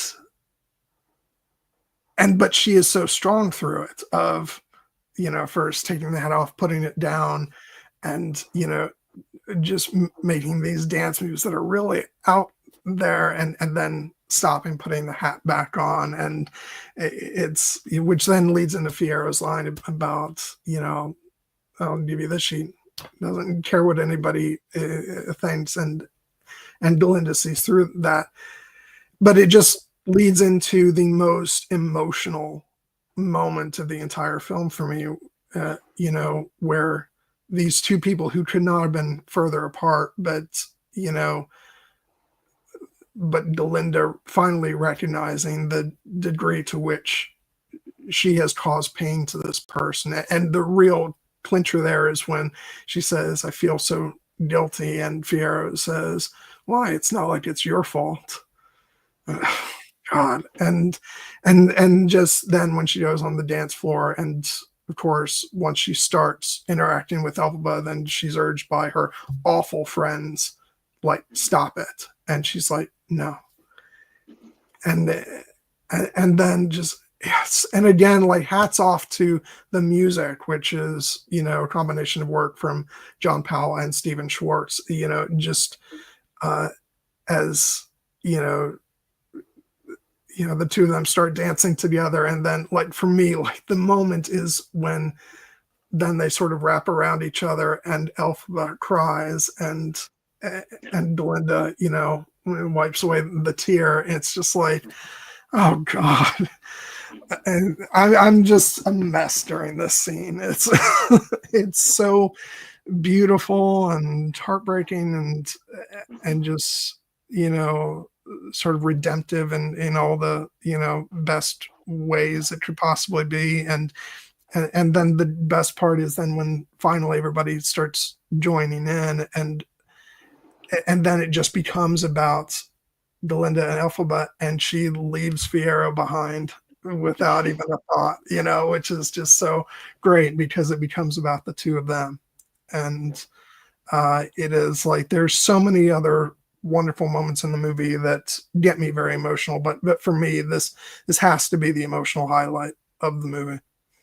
No, this scene is the heart of the movie in many ways, and it is. You know, I'm very glad that they, you know, taking advantage of the long run time, that they let this play out with all of its, you know, many beats. In some cases, for, as you had alluded to, an almost uncomfortably long time, like the scene when Elphaba enters, like, it drags on for longer than you would, you know, expect a movie to normally drag out that sequence. But that's to emphasize just how cruel it is that she's been put in this position. Like, it's one thing to, you know, go endure insults at school. It's another when you are literally at the center of the dance floor and everybody is looking at you and you are the butt of the joke.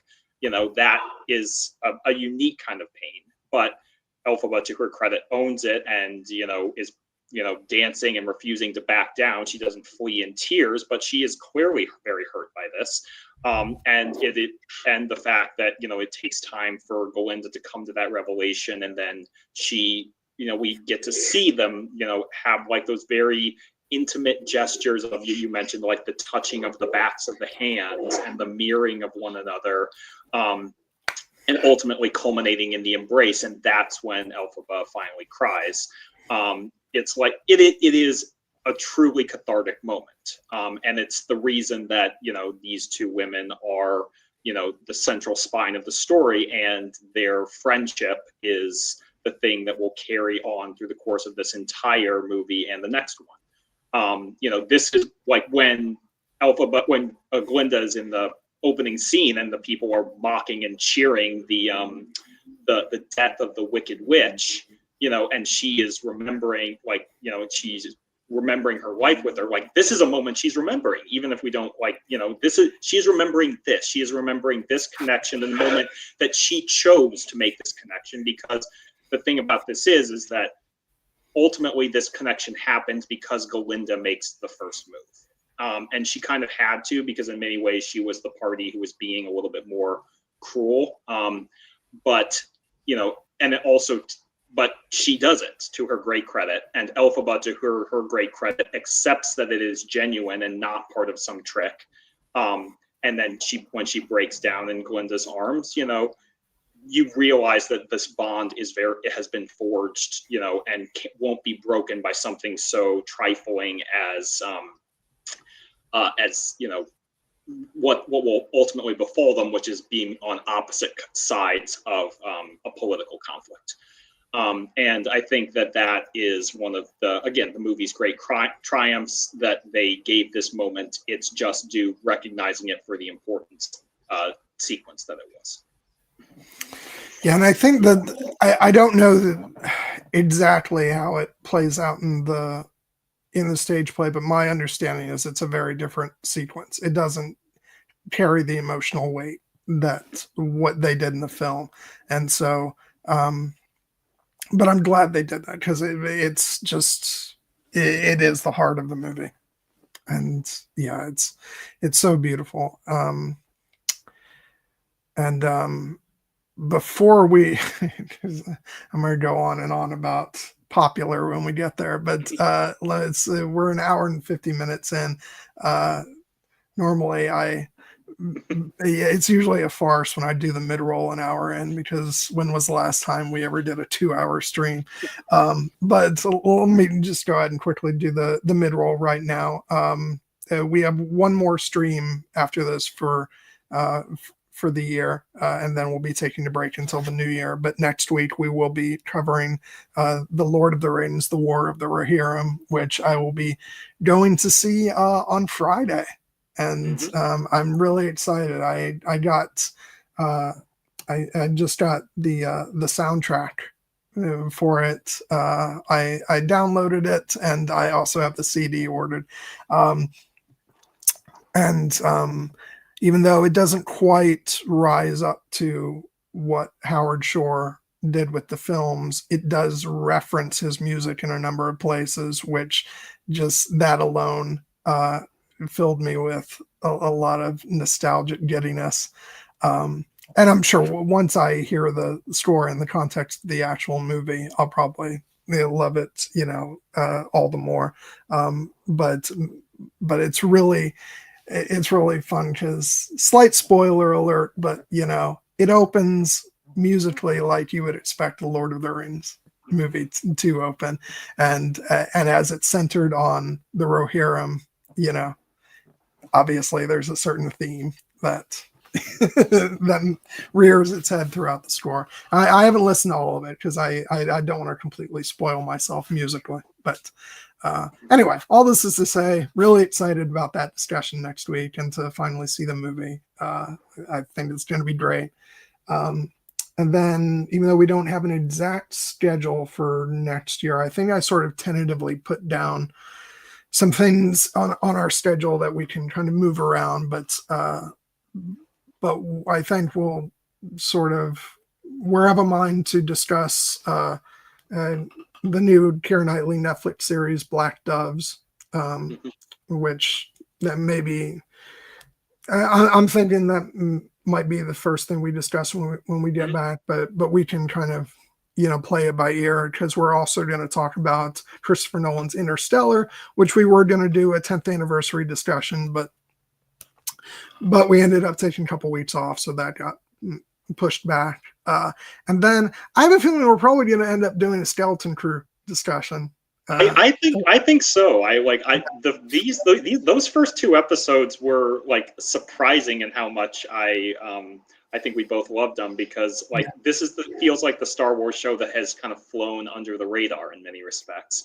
And I think that may have been to its benefit, because it seems to have landed very well with many parties, not just us. And obviously we will see how the rest of the season goes, but I have a feeling I'm always down to talk Star Wars. So I think we'll make space for that discussion for sure. Yeah, for me, the thing that has excited me most is it, even though it's been confined to a sort of finite number of locations, but the show feels very expansive and big, and as well as having some fun characters, and it really does kind of feel almost like a Star Wars theme park ride, in the sense of of placing us in the perspective of these kids who are being whisked away on an adventure through the Star Wars galaxy.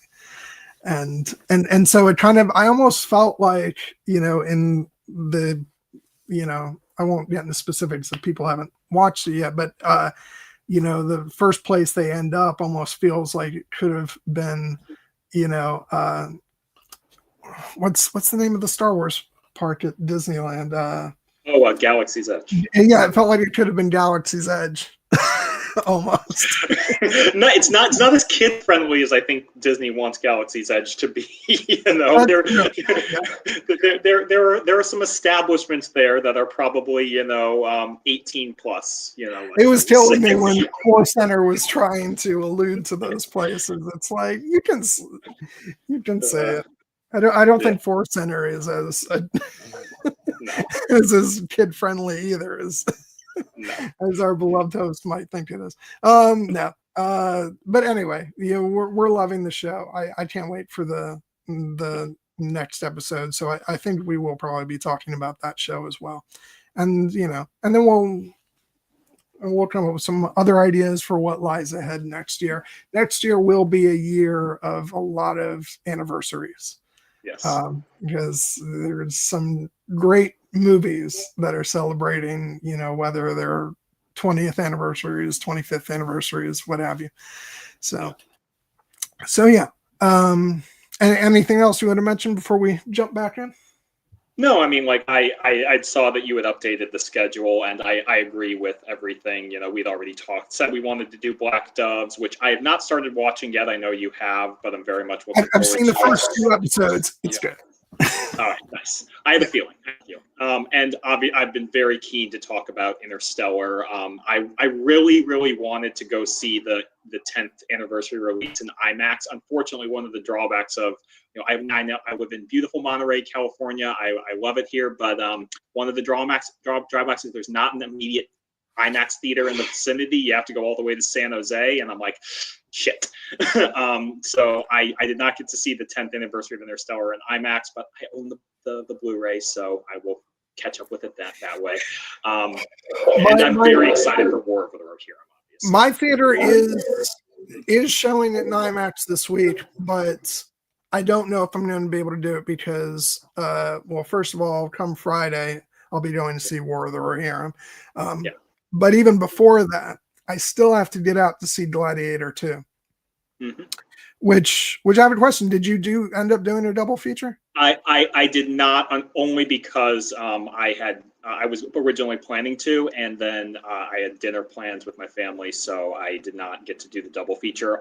But I am planning to go see it this week before I see War of the Rohirrim. I'm happy about that for 2 reasons. One, because I would be worried it would have kind of diluted the experience. Have you seen this movie if it was like right next to another big movie? And 2, I'm happy because it means I won. You saw Wicked first. You won in that way. I don't know. Like, I may end up liking Gladiator 2 better. We'll see. But I think that that's fine. But I got you to see this first. But I will give you credit, Gwen, because you have I have mentioned about the fact that despite loving going to the movie theater, I've really not seen that very many movies in theaters this year. In fact, I've only been 4 times so far, and all 4 were movies that we were discussing on this channel: in Doom Part 2, The Phantom Menace 25th anniversary, Deadpool and Wolverine, and now Wicked. So even when my life has been super busy and I haven't been able to get to the theater, the one thing that's been able to get me to the theater is you insisting that we talk about these movies on this channel. So thank you for that. I love how petty it can be. And War of the Rohirrim will go. That one I would have definitely seen anyway. But I'm looking forward. I'm really looking forward to that conversation. I think it'll be a great way to end the year. And then the other movie that we'll not be talking about on the channel, at least right away, but that I will definitely be going to see is maybe not on Christmas Day itself, but Robert Eggers' Nosferatu looks fucking awesome. So I'm very keen on that. I always found it funny that there are people who actually do go to the movies on Christmas Day, because I'm like, Even now when it's just well, first of all, we'll be out of town for Christmas, so that's definitely not in the cards. But even when I'm just staying at home, it would be the case even now when it's just dad, but especially when mom was still around. If I even floated the notion of going off to the movie theater on Christmas Day, I would have been murdered. So yeah. It's not a tradition in my house either. Yeah. I would never want to do it necessarily. That's okay, because Christmas Day, the movie for Christmas Day for me always is at home, and it's The Muppet Christmas Carol. So yeah, and for me, it's cliche, but it's a wonderful life for me. I have to watch that every year. Yeah, no, it's my mom and I always watched Love Actually, a couple days before Christmas, and then I watched Muppet Christmas Carol usually when they were taking a nap.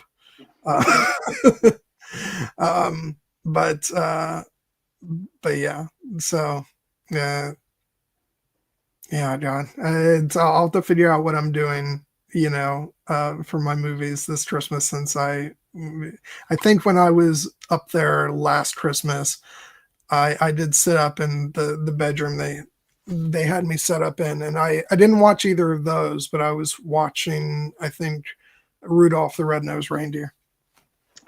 So, but okay, so let's dive back into the movie, and leading to what may be like my favorite, part of the whole movie, which is when Elphaba and Galinda, go back to their room, and first is sort of just reveling in their newfound, friendship, and and then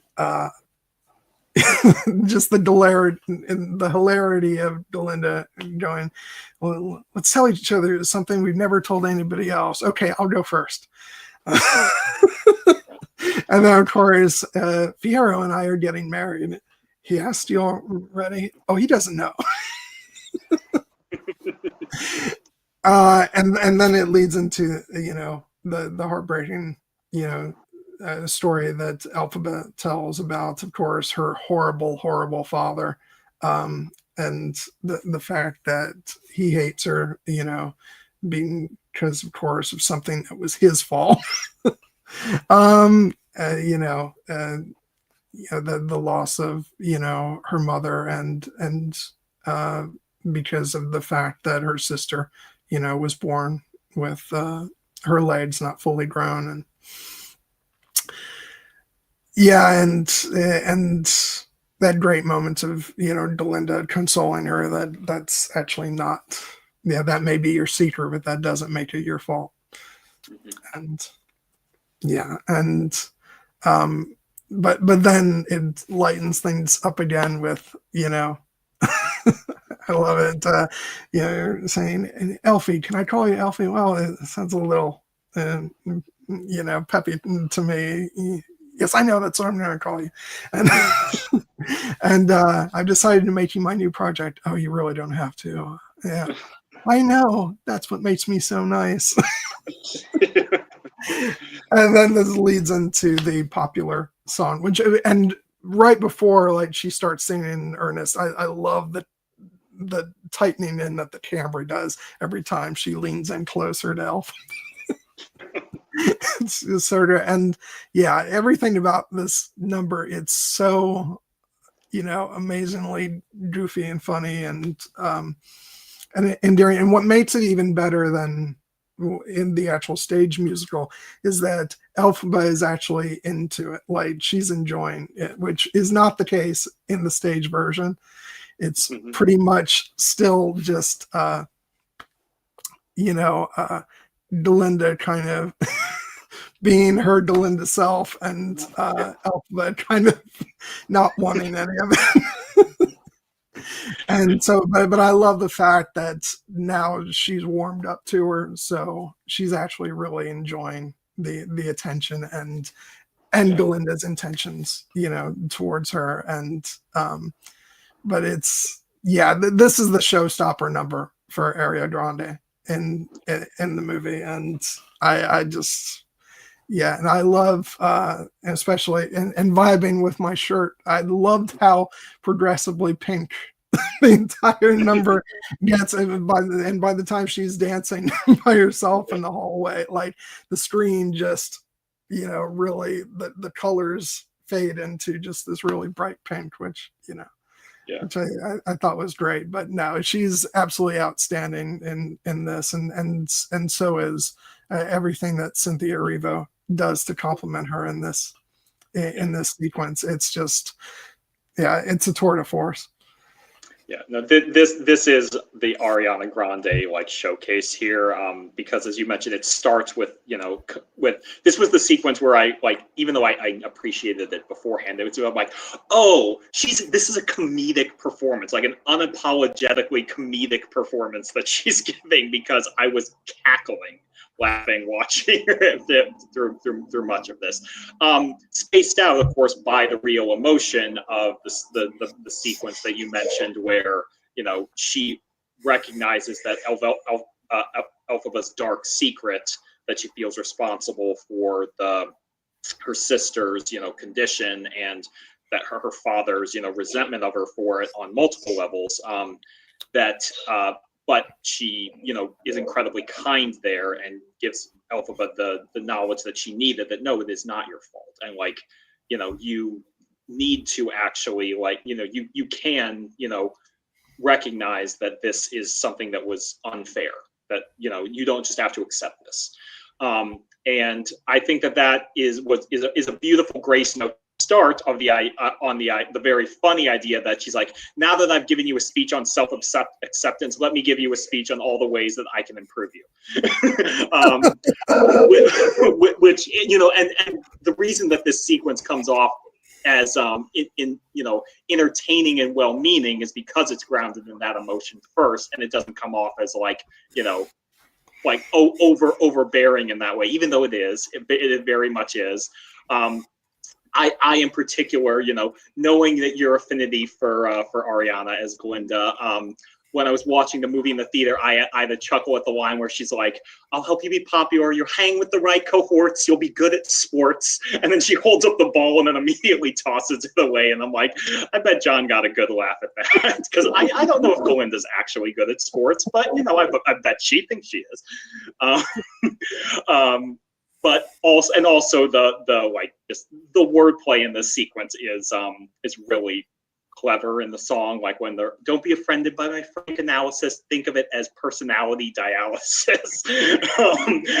And also when I see depressing creatures with unprepossessing features, I remind them on their own behalf to think of celebrated heads of state or especially great communicators. Do they have brains or knowledge? Don't make me laugh. They were popular. Like that's just great lyricism there. I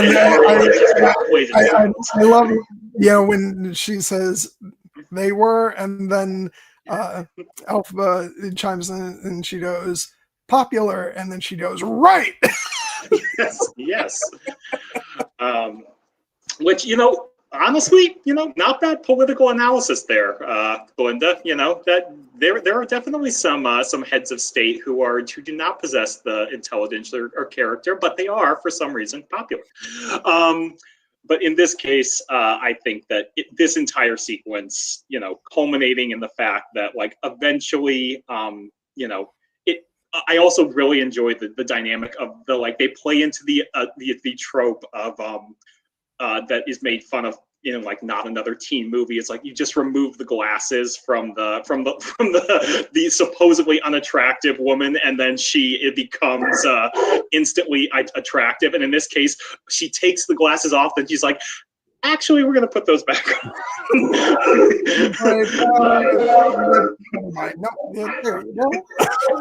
Yeah, and it's one of those things. Again, it's like, oh, and suddenly she's not the most beautiful woman you've ever seen, because she is, obviously Cynthia Erivo is very beautiful.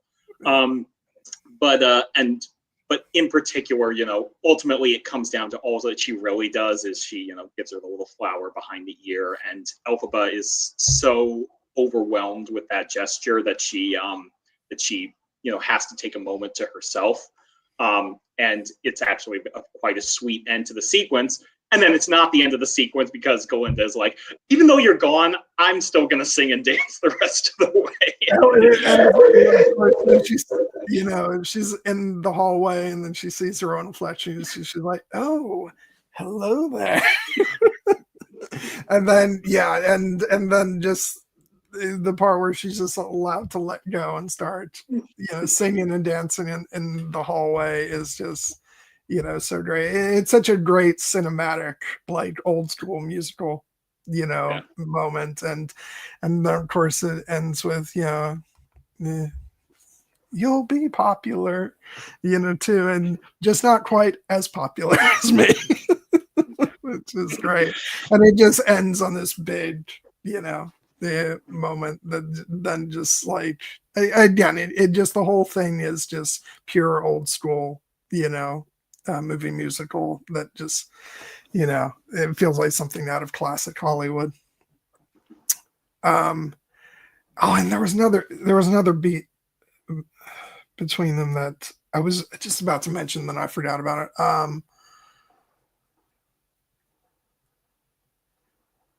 I can't remember. Maybe it'll pop back into my head. But anyway, the whole sequence is just so fantastic and wonderful. I was grinning like an idiot watching it just because it was so, like I said, it just feels very classic movie musical and just so much fun. And again, because like, especially when I went for the first time, to see the movie, I had bought this shirt, before going, to see it, and just to have a sequence that was like so purely pink and bright.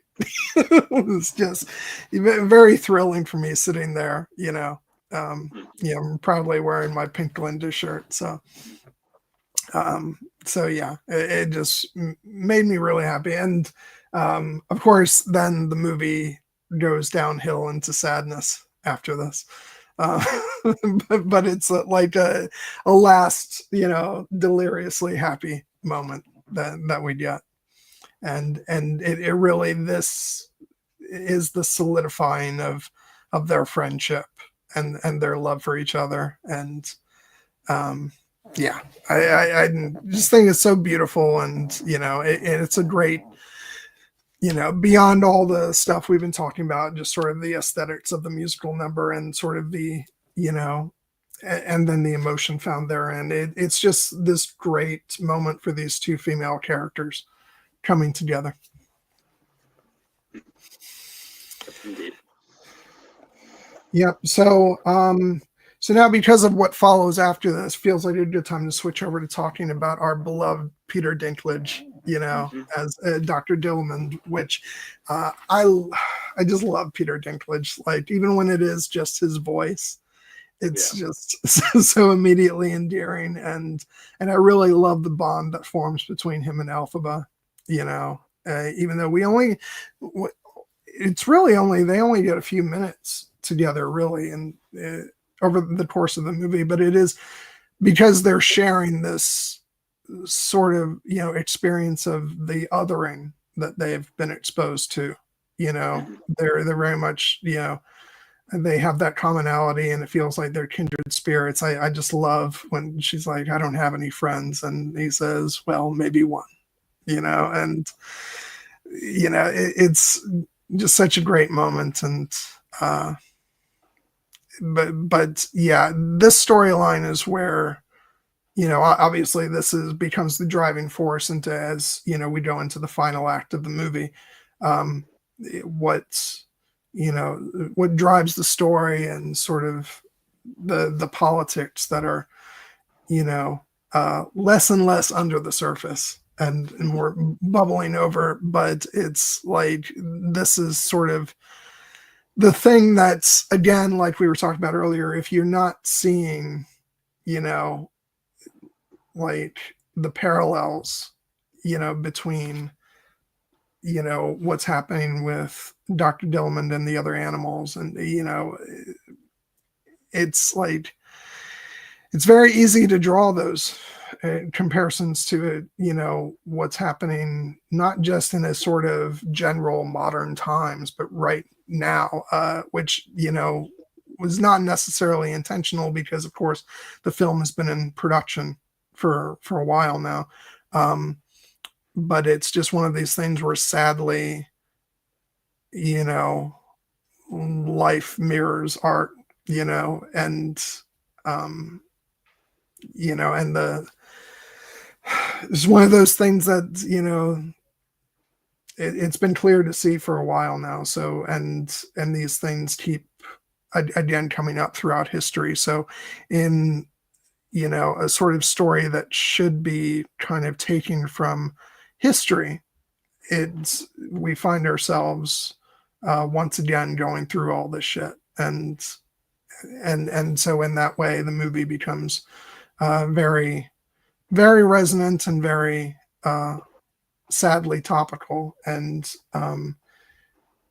so when we get the sequence where Dillamond is talking with the other animals and, and sort of talking in secret, and, at least we're still allowed to converse in private, and, well, actually, no, that's being taken away too. It just, it's a very scary, we're presented with a very scary situation for the animals in this world that does not, that is very much a parallel to subjugated groups in our own real world. And so it adds an element of, a reality to this story that I suppose if you want to just watch this, at face value, it could just be a fantasy story where, in this world, the animals are being subjugated. But like I said, you could say the same about Andor. If I guess you can watch that and see it as,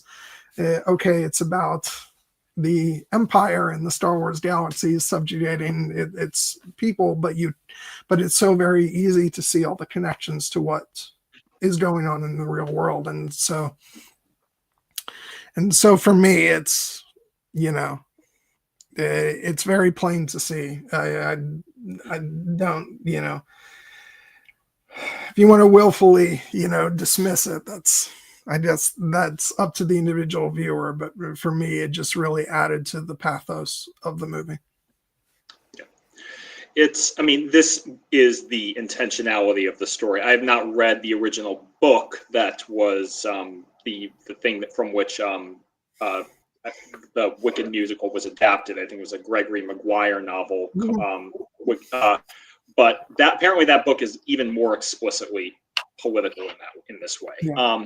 And this is, this is a case where it is not meant to necessarily be a one-to-one allegory of the animals are standing in for this group of people in our real world. It is meant to be an echo of things that we have seen time and time and time and time again throughout human history with, the groups in power, suppressing, other groups of people who are different than them because they can. Because I think what ultimately is the most potent political message here, they're yes, the animals are being subjugated, and in many respects it mirrors our real world where animals are treated horribly in some respects, even though they're ultimately to be a stand-in for other humans here as well. And yes, it's a very fine point that our main window into that, Dr. Dillamond, is a literal goat, a literal scapegoat in this case. But Peter Dinklage provides such wonderful empathy and humanity through this voice performance of his that it makes it feel very tragic and pointed, because ultimately the greatest cruelty and the most political statement that this movie is making is not the fact that it's not just the fact that these animals are being terribly suppressed and mistreated and having their rights taken away. It's why. It's why is this happening? And it's because we very much have not really touched on a major figure yet, but we will in this movie, the Wizard, and his alliance with Madame Morrible and their plan, which all really comes down to what is perhaps the most famous line, non-singing line of this entire movie. The best way to bring folks together is to give them a real good enemy. That's why this is happening. That sounds familiar. Yeah, and because again, we'll just say it in our modern world, we're seeing people who are being scapegoated and discarded, and and in many respects, yes, I do believe that that the people who are doing the oppressing actually believe that these people are inferior and should be shunted aside, and that's horrible. But it's also almost worse in the fact that they're doing it because it gives them political power to this group of people. And and it's a cynical exercise in trying to put yourself at the top by pushing someone down below. And that is the universality of the theme of oppression in this movie, that because this is what happens time and time again, no matter who the oppressed and the oppressors look like. This is why it happens, and that's what this movie is saying. Yeah, God. And we can talk about, if you want, we can circle back around to some of the things that happened before this. But when Elphaba and Galinda, go to see the wizard, and, the fact that, again, it's sort of, again, talking about the genius casting, is we're predisposed to love Jeff Goldblum, and in the original Wizard of Oz, the wizard is revealed to be a charlatan, but not necessarily in a super negative light. He's still portrayed as like a sort of a kindly older man, and so that's kind of what we see at first here, where we know, because we know the story, that the wizard doesn't actually have any magical powers, but hey, he's kind Jeff Goldblum. We like him. And but it's just not just that he's revealed to not have any power, although obviously that is a betrayal to the people of Oz who have looked up to him, and especially to Elphaba, but it's his sinister intentions of how he maintains power, and who he's willing to subjugate just for the so-called greater good. And it just, the sequence becomes nightmarish so quickly. That's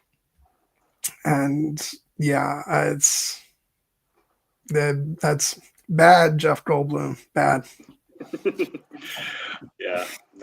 It is kind of an interesting tight casting, because on the one hand you're like, it's perfect casting because he is playing kind of an eccentric gentleman with a strange affect, but one that has a kind of a kindly presentation on it, and that's a perfect casting for Jeff Goldblum. But the real malevolence that underlines it, is what makes the performance chilling, because he is ultimately a character who is, as we know, an ordinary man from Omaha, Nebraska, my birthplace, by the way. I always found that interesting. But he is also he's and I know they go into this more in the second half of the story, the idea that how he actually came to power and rose to power, because, became, in many respects, he recognizes that he didn't necessarily earn it on his merits, but in many respects, he wants to live up to that legend. And he has all of these impressive, stagings and, mechanical feats. And clearly he has talent. He's a brilliant engineer in this way. But he doesn't have the actual magic that he professes to. And that is kind of the central spine on which this entire aura is built. And, in his mind, again, all villains being the heroes of their own stories, he probably is justifying this by saying, I am maintaining order. I am doing good. Oz is at peace. People are people are thriving. People are prospering. They want to look up to me, so I can let them look up to me. But but sooner or later, someone is going to take a closer look. How do we stop that? We need to give them something else to look at, whether that is originally the animals, as someone who is causing all of our problems, so let's, subjugate them. Or ultimately, his greatest grand plan, a true, like, what the best way to, to unite people is give them a real good enemy. What better enemy than the Wicked Witch of the West? And that is ultimately the role that Elphaba will take, that she is forced, another famous line is one that opens up the movie is when Galinda says, are people born wicked or do they have wickedness thrust upon them? And that takes on many layers in the sense that, yes, clearly Elphaba in this story had wickedness thrust upon her because people assumed that she was evil through her entire, life, just because of the way she looked. And then ultimately she is branded as the Wicked Witch, as a political stunt on the part of the wizard and Morrible. But then ultimately she comes to embrace that mantle at first as a symbol of rebellion, but then we will see more tragically because ultimately she continues to be misunderstood to the very end of her time. And yeah, so this is where kind of really the core element of the wizard is ultimately, in this version of the tale, a darker figure. And there are even darker connections that will be revealed later in the second half of the story. But he probably, like, are people born wicked or do they have wickedness thrust upon them? The wizard was not born wicked. He was an ordinary guy from Omaha, Nebraska who found his way to Oz by chance. Well, I don't know. But he had this instinct to, he was like a showman and, like a literal charlatan, staging tricks at fairies, but he wanted more. He wanted real power. And this is how he is attained. Well, but there is also, it's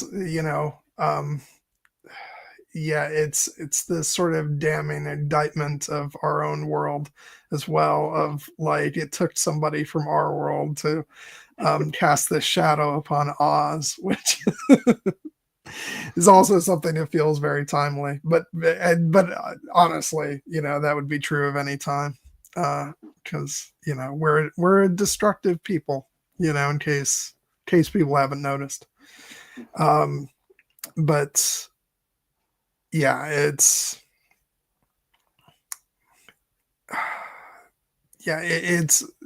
really haunting, and this idea that, also the idea that a cage is something that is introduced as a concept, because he brings that from our world to Oz. The fact that people don't even know what a cage is because the concept just never would have even occurred to anybody, beforehand. And like, that's really like sad and tragic in of itself. And I just, it's like the wizard himself is very despicable, but even more so is Madame Morrible. Yes. She's like, I don't want to mince words. The wizard in the story is very clearly a villain. He is. But if we're talking about the villain, I think it's Madame Morrible, just because she's really the one kind of pulling the strings, because the wizard has no power. She has some power, and she's been using what she has to aid him. And I think the most damning thing as far as her character goes is the fact that she manipulates Elphaba to such a degree, and and portrays herself as very kind towards Elphaba and wanting to help her. And then the minute it's advantageous to do so, she uses the thing that has, tormented Elphaba all her life, which is being othered, and uses that as the weapon against her. And speaking of like amazing performances, just the look on Cynthia Erivo's face when Madame Morrible is doing that broadcast, to the Emerald City and throughout Oz, of her green skin is just an outward manifestation of of her twisted nature. It's just like this look on Elphaba's face, like, of course, Like, she is not like, you know, she's like, this should not surprise me at all. But of course it does, which is all the more heartbreaking, you know, the fact that she really didn't see this coming, you know, from Madame Morrible, who she looked at as a friend, you know. And it's just the most horribly grotesque, you know, sort of turn, you know, that could happen. And yeah, it's so heartbreaking. Yeah, I mean, you said that Madame Morrible may be the most despicable character, and I actually would agree on that front, because I do think the wizard, you know, being, you know, not having any actual magical power of himself and having found himself in this position somewhat by chance, you know, he is in many respects, you know, like he's trying to hold on to power, but he can't do it if he doesn't have a word that we have seen a lot in our political discourse these days: enablers. Madame Morrible is his chief enabler, because she knows he has no magical power, but she knows that people, you know, very appropriate that we should be talking about Peter Dinklage in this respect, because a famous quote from Game of Thrones is, of course, power resides where men believe it resides. It's a trick, a shadow on the wall. And the wizard's power in this case is, you know, a trick presented by all these fancy machines and ostentatious displays. And Madame Morrible knows that ultimately he doesn't have the magical power himself, but she also recognizes, to her malevolent credit, that people believe the wizard is the real power. And, you know, I might not be able to, if I were to overthrow him myself, people might not, you know, necessarily automatically follow me. But if I build him up and make myself indispensable to him and you know, forward on this campaign of oppression, then I will have power in association to him. And she just plays that to the hilt, which makes her, you know, all the more, you know, odious, because she knows what she's doing, and she's doing it, you know, for selfish, cynical gain. And the betrayal aspect to Elphaba is like, these things come in threes, you know, the rule of three. And it's a double dagger, because Elphaba revered the wizard her entire life, believed that he was this great iconography of good, would help people.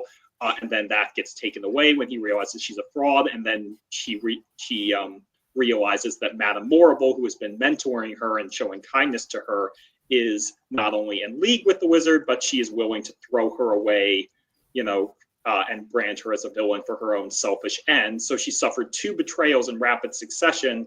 And of course, that sets her up for the prime rule of three. Well, who is the next person who could betray me? Well, Galinda. You know, Galinda is right there. Galinda is beseeching her not to, you know, to listen to reason, to go back and, like, you know, try to talk things out with the wizard. And Elphaba is, of course, like, of course, you are going to betray me too, even though you're my dearest friend. But then it gets beautifully inverted, because ultimately Galinda does not betray her. Even though she can't follow her down this particular path, and even though they will find themselves on opposite sides, Galinda ultimately does not betray Elphaba's faith. And that, you know, means everything to her. Yeah. Oh, God.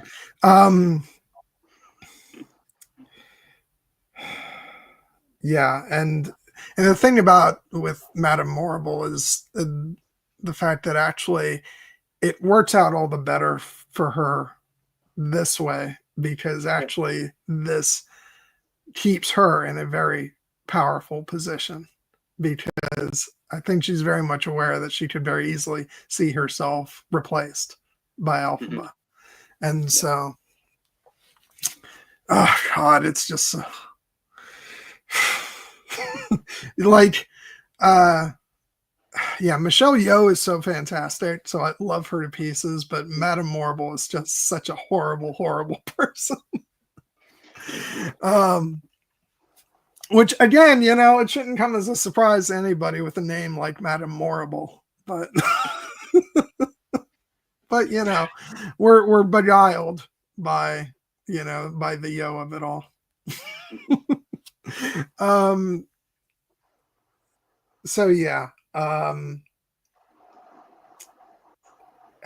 And there's, like, just so I don't completely just rush to the finish line with Defying Gravity. I do want to talk about sort of what builds up to all this, where, you know, we didn't even really.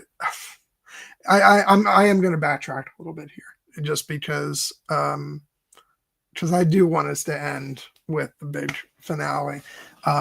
We kind of rushed past them going to the Emerald City, and you know, one of my favorite bits of the movie is that farewell scene.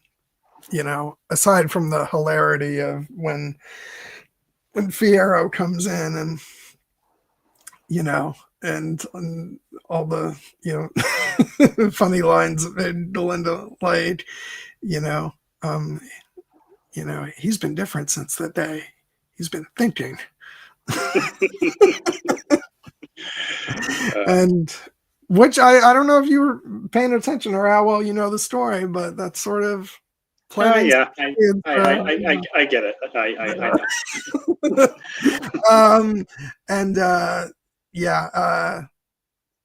But I think my favorite moment of all with that whole scene is before Galinda starts running after Elphaba. It's when they're waving goodbye and they do the signaling back to, you know, and to the dance, and it's just again I'm going to champion the great John Powell for his piece of scoring for that moment, because it's just so goddamn emotional.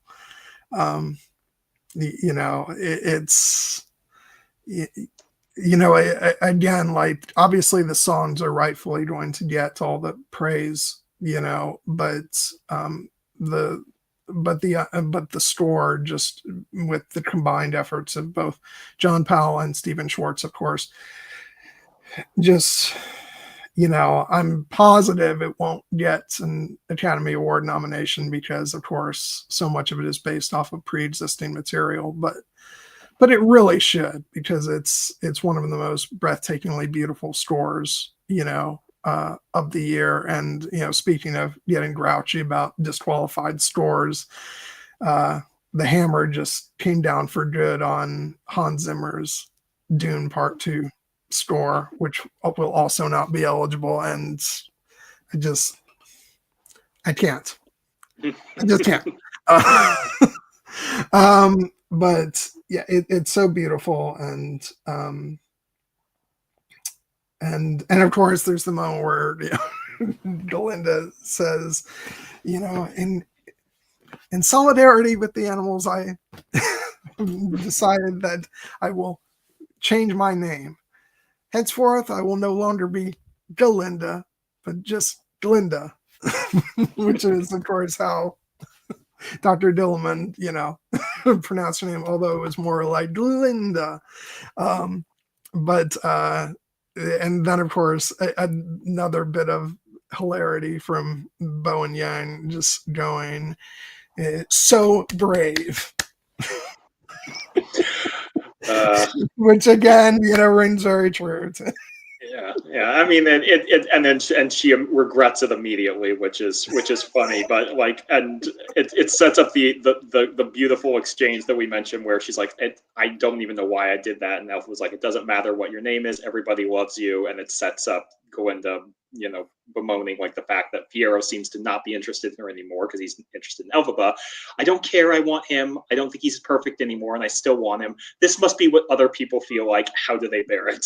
And then, and also a great joke later in the sequence, another little beat up when she introduces her name. She's like, it's Galinda. The Ga is silent. He calls her Belinda. Yeah. Yes. Which, God. yeah, it's quite funny. I want to actually sort of press pause on those characters for a second, because I don't want to leave them to the tail end, because I always feel guilty. Yeah. But I do want to talk about Nessarose and Bach. Oh yeah, I'm glad you're bringing. Yeah, because I do love these too. You know, they don't obviously don't get as much as, you know, the other characters, but I just feel, I feel, sorry for Nessa Rose, not because she's, in a wheelchair, of course not, but just because she's constantly just trying to have a sort of normal school experience. And it seems like as much as she loves her sister, there is like, as I forget what exactly Elphaba says at one point where, God, what was the word she used for? She says, I don't bring, calamity. I am one, or something to that effect. And so I feel like, it's obviously the two sisters have a very loving relationship, but just by the nature of the the attention that Elphaba brings, it does feel like Nessa Rose is just kind of wishing she could just have a normal school experience. But and I will say, like, the thing about Bach is that aside from the fact that nobody's going to blame him for having an insane crush on Ariana Grande, like that, that tracks. But I do like to. Maybe he should have gotten the hint earlier, but to his credit, once he actually does realize that he doesn't have a shot with her, he does, the right thing, which is recognize that he has this absolutely beautiful, wonderful, intelligent girl in front of him. And I love the way he says, you know what, let's dance. And, he does kind of get his act together in that regard. So that's actually one of my favorite moments. Yeah. And I like the way that they portray the Munchkins, where it's like they didn't go the Wizard of Oz route, where it's, they're shorter, but not, but not like comically so. They just sort of portray them as, they're just a different sort of, a different manner of Oz citizens. And kind of different from what I was expecting. But I think that stems probably from the stage play and the fact that, maybe just in terms of the actors that they could get for those roles. And but I don't know. So it was a different way from the original version. Yeah. But yeah, no, I like the character of Bach, and like I said, I felt for Nessa Rose. I wish she could kind of catch a break. Unfortunately, no breaks coming her way. No. I mean, this is it is, unfortunately, if there are a lot of changes that Wicked makes to the original Wizard of Oz story, but one change it does not make is the Wicked Witch of the West has a sister, the Wicked Witch of the East, and Elphaba also has a sister. I will say, I don't remember how that how that story plays out. Well, I won't get into spoilers here, but it is very tragic, and it actually centers, unfortunately, on the relationship between Nessa Rose and Bach here, which is incredibly sweet, but also has elements of tragedy that you can see from the beginning, because, Nessa Rose, when we see her in the beginning, we see that, Elphaba is very protective of her, and obviously her father is almost too protective of her and dotes on her excessively to the detriment of Elphaba. But she also wants to, do things herself. She wants to, as you said, have a normal experience, and she recognizes that there are some things she can't do, but she wants to do everything she can, and it's why it's so frustrating in that opening sequence when the simpering headmistress comes over and is like, "Oh, I'll take you to the room," and immediately starts pushing her in the wheelchair. He's like, "I can do this myself." And that's of course the thing that leads to Elphaba's initial outburst of magic that reveals her magic. Which I will say, first of all, that headmistress is an absolutely horrible person, and it's established right away. I also love how blatant they make that right off the bat, which once again goes back to my earlier observation of, maybe they were much more pointedly making commentary on the Harry Potter stories, Yeah. than maybe even the original stage production did, because it's very clear that a lot of the staff at this school are awful. Yeah, and while it's a smaller role, Miss Cobble, I believe her name is, she is played by a musical theater veteran, Keala Settle, who most people will recognize from The Greatest Showman. And she is the bearded lady who has the famous show-stopping music. I mean, she does a great job. She's just playing a character. No, this is an example. She's playing a despicable character, and she played it to the hilt. In this case. But the thing about Nessa Rose's tragedy is that, again, she wants to be able to do things for herself, but there are things that she can't do, and that she seems almost content with that until something that she didn't think was possible for her happens to her, which is Bach asking her to the dance on Galinda's initiative, and Galinda having her own selfish motivations for that. Because, yes, obviously Bach is very much head over heels in love with Galinda, and who can blame him? But it is to his credit that he does ask Nessa Rose out and seems to, actually recognize that she is a lovely girl. But unfortunately, again, another Game of Thrones line, we don't get to choose who we love. And for to as much of his credit as Bach is, he still loves Galinda. And even though he recognizes in that moment he's not gonna, he asked Nessa Rose to dance, and they have a lovely moment, and it seems like they're very sincere. And a beautiful, heartbreaking moment is when Nessa Rose is like, he's about to make the confession, and she's like, I know why you asked me. You felt sorry for me, and you don't have to. And that's not the reason that he was about to confess. He was about to confess, I actually love this other girl, even though I think you're great too. But then he ultimately doesn't go through with it. He's like, you know what? Yes, let's have a dance with you. And and of course that causes her to just fall head over heels in love with him. And it's a tragedy that it's going to play out in more detailed fashion later in the story, but we get a hint of it at the train station sequence when we see Bach absolutely waving to Galinda and trying to get her attention, and we just get the dawning recognition on Nessa Rose's face that oh no, this is who he actually loves. And this comes right on the heels after she had that encounter with her father, who is the governor of the Munchkin land where he lives, and he's basically like, if you ever do anything to hurt my daughter, woe betide you. And he's like, oh yes, of course. But again, the heart wants what the heart wants. And again, without going into spoilers, the tragedy of Nessa Rose plays into the idea that even though she doesn't,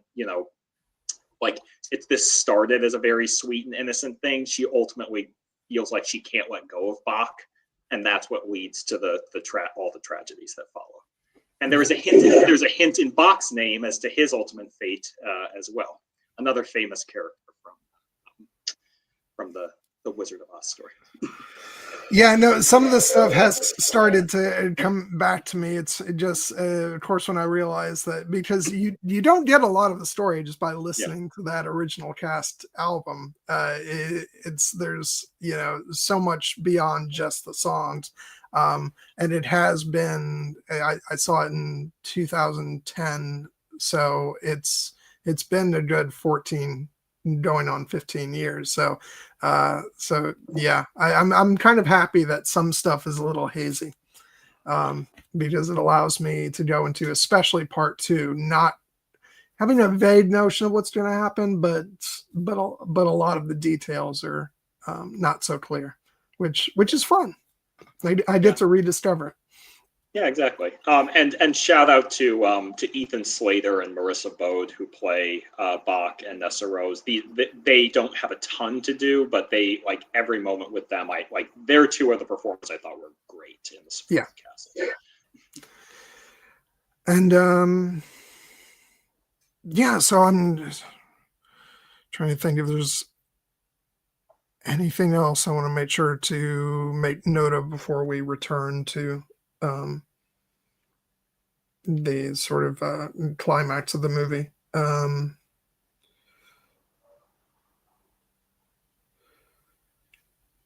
No, I think that's I think the only other thing I was going to make note of is when we were talking about Bach's, massive crush on Galinda, is the part where her and Fierro are talking and Bach is leaning back on his chair looking at Galinda and he just falls right down.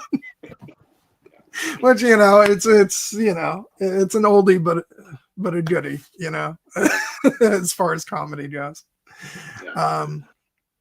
And yeah, so but going back to our central characters, obviously what sort of gets the ball rolling is the horrible fate that gets pushed upon the apes who are guarding the wizards fortress, and and the fact that unfortunately Elphaba doesn't catch on to to what's going on, because she still has a lot of faith in the wizard and Madame Morrible at this point, and she gets caught up in proving herself, and so she casts the spell, which unfortunately causes the monkeys to sprout wings and and feathers and all this stuff, and in just this horrible fashion that is really especially if coming from having the Wizard of Oz being like the sort of staple of something that we all know from childhood, it's a really viscerally horrifying sequence, just watching how this happens to the monkeys, and how horrified obviously Elphaba is by all this, and that's what then turns everything, which makes her realize what's really going on, and the fact that Madame Morrible is the one who lets it slip that they're going to be used as spies, and the wizard tries to walk out. He's like, no, scouts is a better word. Another word for it, yeah, it's just.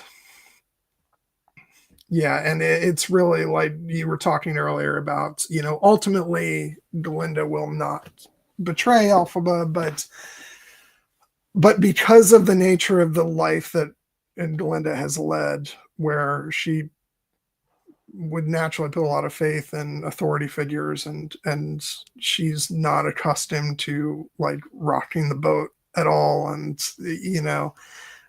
she's like, no, they can explain, just let's just talk this out, and it's not great for the character of Galinda, but I do like the way they resolve their relationship, and it's still not like you wish that we would get more bravery from Galinda, not. But also, I like that it's a common understanding between those two characters of sort of where they are in their respective journeys, and so I've always liked it, because it's a recognition that these two dear friends aren't on the same necessarily on the same page right in this moment, as far as politically and what the sort of steps they're willing to take at this point in their journeys, but they still love and care about each other so much, and there's a recognition of that, and that despite what the world is sort of wanting to do to them, they're not going to splinter apart in their hearts, which I've always thought was beautiful. Yeah, there are many forms of courage, and Galinda needs to find the form that is best suited for her and who she is. Obviously, it would be very conventionally satisfying for us is when Elphaba, casts her spell on the broom and is getting ready to fly away, and she turns to Galinda's like, "Hop on, come with me," and your immediate instinct is to be like, "Yeah, fuck yeah, these two best friends are going to go off and oppose the wicked wizard together." But that's not where Galinda is at her journey, and it's And it's to the credit that even though she's supporting Elphaba in this moment, she's trying to also get her to see reason. It's because she cares. She's afraid for what this means for Elphaba. And she doesn't have, in this moment, the courage to make that leap to defy gravity herself. And it means that she is going to find herself in a kind of perilous position, enmeshed in the web of this kind of, more authoritarian state, because a pretty dark moment at the end is after Elphaba flies off, Madame Morrible, who has basically treated Galinda with nothing but contempt, suddenly looks at her for the new time and is like, you know what, we may have a use for you. Come here, child. And, that is how she ends up in the position that she ends up in the rest of the story. But ultimately, her story is not finished. This move, in many ways, Galinda went through her evolutionary arc by coming to accept Elphaba and love her and see her as a friend. She's not ready to openly defy authority in this way. And while that is meant to frustrate us, it's also we are meant to understand it, because again, from her life experience and where she comes from, and the fact that she is trying to get Elphaba to see reason. It's not because she's like, oh, these people are like actually good. She's like, I'm terrified of what this is going to mean for you. I don't have that courage to do what you're about to do. But she recognizes that Elphaba does, and she gives her blessing to go. So it is a very intimate moment. Now, talking about this whole section of the movie, I want to go back to what I said earlier in the stream, which is that this is a prime example of what a movie musical needs to do versus what a stage musical is able to do.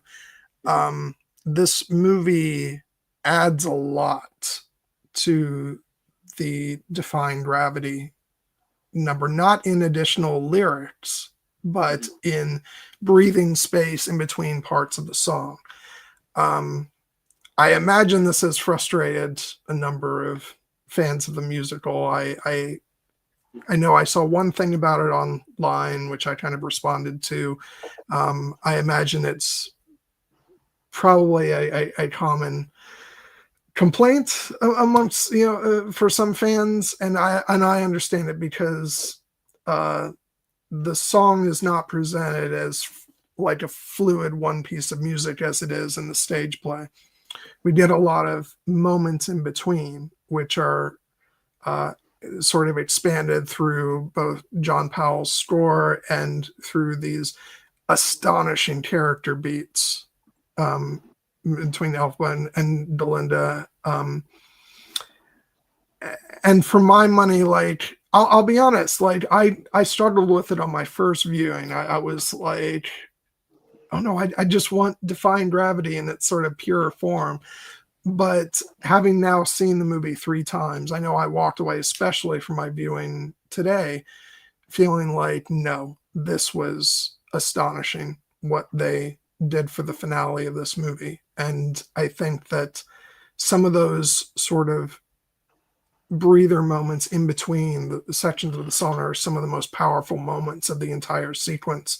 I'm just thinking especially of when Galinda goes to get the cape to then come over and wrap it around Elphaba, and just that smile that they give each other, and then the wink that Elphaba gives her. It's like, those are the moments that sort of make this really a film adaptation of the musical, more so than just transplanting the stage musical to screen.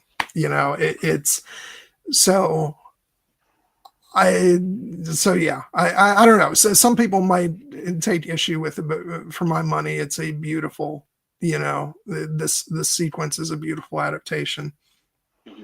And it just made me feel the emotions of the parting of these two characters and their love for each other even more strongly. And yeah, I just can't think of, like, this is one of the most impactful, like, literal okay, maybe not literal, but metaphorical, mic drop moments of any movie I've ever seen, because you can't get any better than, finishing Defying Gravity and then, flying off and then cutting to end credits. It's just, what an amazing, way to end, especially for the character of Elphaba. And Cynthia Erivo just owns the screen, Yes. throughout this whole section. It's like, it's so astonishing. And, and to her credit, Ariana Grande, really, supports her well in this whole section. This is not a musical number where, Galinda is taking any of the spotlight. She's very much just backing, Elphaba up, but it's a culmination of their relationship and their love for each other. And, but obviously Elphaba gets the attention for, for this sequence. And just so many moments, just when she, starts, when they're downstairs and she really starts singing the number, and, something has changed within me, it's just, all those moments. And then when she starts walking up the stairs and really belting it out, it's just, God, it's so good. Yeah. No, I mean, it is her superhero moment or supervillain moment, but really hero, well, obviously in the context of this story. And I get the frustration that people have on an intellectual level with breaking up the song, because yes, in the stage musical, which again, I've only seen YouTube clips of, it's a continuous ballad, and part of its power is it builds and builds and builds, and on the tremendous vocal performance of Idina Menzel in the original stage production, and here Cynthia Erivo. And I admit, I was all ready for it just to be all Cynthia Erivo singing all the time. That was kind of what I was expecting originally. But the reason I ultimately had no problem with what they were doing was because they used those interspersing moments always to focus on character and, the emotional beats, and specifically to look at the reactions that Cynthia Erivo is giving as Elphaba to all these moments and developments, of recognizing that, no, Galinda will not be coming with her, but yes, she still loves her, and yes, she still believes in her, and and that's a moment I want the camera to just fixate on Cynthia Erivo's beautiful, incredibly expressive face, and let us sink in that moment without her having to, also be singing in that moment, because, this is, as you said, a difference between the musical theater on stage and on the and on screen.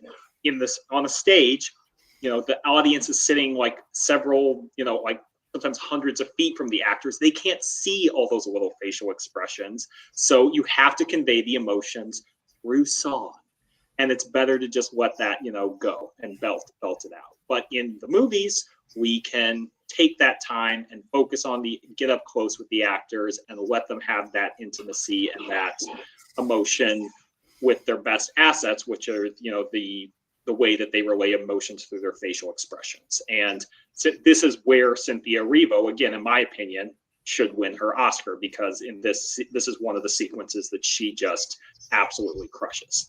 And when the time does come to sing those classic, ballads of Defying Gravity, of course she fucking kills it.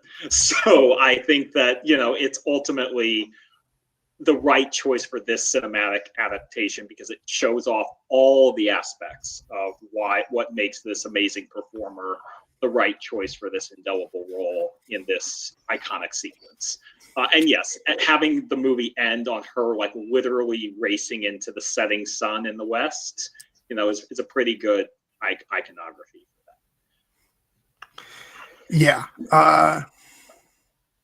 Yeah, so I just wanted to address that, because I know that it's no matter where you land on it, I'm sure it's a surprising choice to every fan of the of the stage musical, because like Defying Gravity is the number. Why would you even touch, any part of it? But ultimately, because the film has to deliver dramatically as a film for the climax of it all, I think that, like, I suppose they could have just done it as one straight through musical number, but I don't think the movie would end on with the same level of like emotion as as what they've done here, because there's so much else that's built up throughout the movie in terms of the character drama, and so I feel like there's more that has to land. It's much bigger than just the song itself, because you have to really pay off all these character arcs that have built up throughout the movie. And really, for me, the only thing that was kind of like surprising about it is just that it was different. Not that the difference was bad or any such thing. Like, when I saw the movie today, like, I was able to take in everything from, yes, the lyrics of the song, but also John Powell's score, sort of expanding it out, and all those beautiful character moments. I go back to that moment of, what they share together when Galinda is putting the tape around her. I just think that is one of the most beautiful moments in the entire movie. And so for me, it all flowed very beautifully. Once I got past that initial surprise of, oh, it's different. Yeah.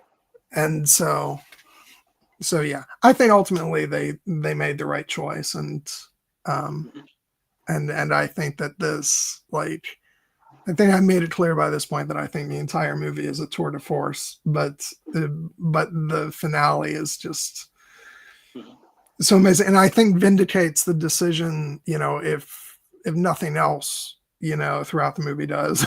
I think that ending the movie here vindicates the decision to split it into two parts, because I don't know how you could possibly come back from Defying Gravity. Yeah. And all this emotion, and then just continue the movie on. Like, this is very clearly an act break. Yes, and I do know that one of the criticisms of Wicked, the stage musical that is out there, is that the first act is stronger than the second act, and it's because in many ways it's like, after the highs of Defying Gravity, how could anything live up to that? But there's still a great story to unfold. It's just like, this is the peak and the climax, and in many ways, and visually, like, again, this being a movie, they can really lean into like all the things that they can't do on stage with the visual elements of it. Like, there's the shot that was in every single trailer I saw for this movie of after Elphaba gets that cloak from Galinda. She gets the slow motion turn where she, with her against the sun, which again, I was like, this is like the superhero moment for her. And then, speaking of superhero moments, there was a moment when, after she gets knocked off the tower and she's falling and falling and falling, and she sees her childhood self reflected in the mirror, and I found myself flashing back to a moment from Spider-Man Into the Spider-Verse, the iconic scene where Miles takes the leap of faith and he is falling, but he's actually rising. And then right before he hits the ground, he rises up, and that's what happens here. And she shoots up into the sky and is suddenly framed against the sun, as like she's come into her own power. And you're like, this is pretty good. This is what you can do when you don't have to string actors up on wires, on stage. You can milk this for all it's worth. Which it feels like a good time to make mention of like the astounding visuals of this film, which this is one of the sequences where obviously CGI is utilized, quite a bit, because it has to be. Like, how else are you gonna do this? But so much of this movie also is just astonishingly gorgeous sets. And it really does feel like, in the tradition of like old school musicals where they build a lot of stuff, and I just love it. So that when you do get to parts of the movie where like, okay, they have to use CGI, like it doesn't feel like they're overdoing it, because they built what they could, and then they used CGI where it was needed. And I think it's beautiful work. I think they did a great job with the computer effects, and I think it's a great job. And I loved all the stuff with even though I felt really sorry for them, I thought all the flying monkeys were good, and and it's I thought visually it was a very beautiful film, and and I'm sure it'll probably get an Oscar nomination, although I don't think, maybe I'm wrong about this, but I don't think anything will beat Dune Part 2 for visual effects. I don't think this is beating Dune Part 2 for visual effects. I do think, having seen both movies, the race for production design should go to this movie. And frankly, I don't know what else is in contention, but that race should be over. This movie is like Nathan Crowley, pick up your Oscar. This is yeah, God.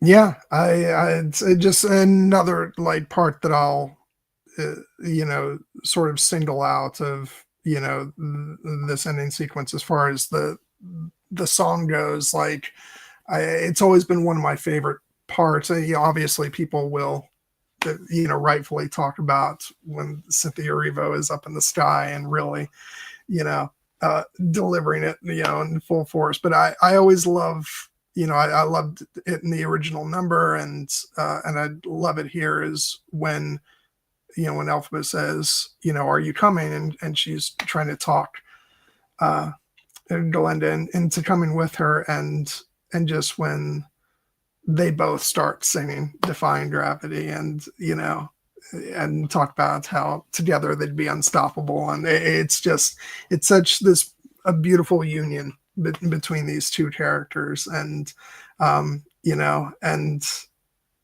really, like, probably more than anything else, is like the moment of declaration of love between the two of them. And it's just so good. But and then like over, there's the bit where she's climbing up into the sky, and we get the view of what's going on with some of the other characters that we haven't seen in a while, to sort of set things up for part 2. And I did enjoy seeing, I don't know if he's having a heart attack or a stroke, but I was very happy to see something bad happening to her father. I was like, good. Yeah. Although unfortunately, again, that's not going to have a happy ending on that front either. But yeah, he was the father was a underrated. Like, I did appreciate that they did give him at least some small grace notes of like that his love for his daughter Nessa Rose did seem very genuine. But obviously, he is defined primarily by the fact that he is so terrible to Elphaba, and the fact that he made his wife eat milk flowers because he was so terrified that another baby would turn out green, and then that led to her death and Nessa Rose being crippled. It's like that's a pretty unforgivable sin on his part, and the movie doesn't over fixate on it. But yeah, it's pretty. He's the Denethor of the Wizard of Oz world. It's. There was an Ozzy Osbourne meme in the Slack. I don't know if you saw it, about it, yes, relating him to Denethor. If you haven't seen that yet, check it out, because I got a chuckle out of that. But yeah, no, the father is like, he very much reeks of like Denethor, and and loving his his true, in Lord of the Rings, it's his son. Here it's his daughter, and to the point of horribly mistreating the other one. And and it is to be noted that like it's not really focused on whether that's the like, but Elphaba is actually not his daughter. She is the daughter of the mother's affair with the traveling salesman. So that the traveling salesman. Well, yeah. So who is a character we have met in this movie, and probably the one you would have guessed. Like if you're paying attention to the voice, you know who it is. You know who it is. That's why my godmother got spoiled on that. I'm like, well, if you recognize that it's this actor, and she's like, I didn't, but that's okay. I'm fine with knowing. I don't think she's the spoiler phobe that I am. No. But no, like I knew right away because there's no disguising that voice. So, and plus I like it. That's one of those things that I didn't necessarily remember from the stage play, but then as soon as I heard the actor's voice, I was like, oh, that's right. That's a thing in this story. So yeah, I'm fine with that. And speaking, since we're talking about the beginning of the movie, I just did want to make a quick note of, I thought that the two young actors who played Elphaba and Nessa Rose's kids were wonderful. I love little Nessa Rose, where she's just like, yep, nope. She was so cute. But especially young Elphaba, she did a great job. Yeah, it's a small role. Karis Musingol is the young Elphaba, but she really does portray the spirit of a younger Cynthia Erivo in that sequence.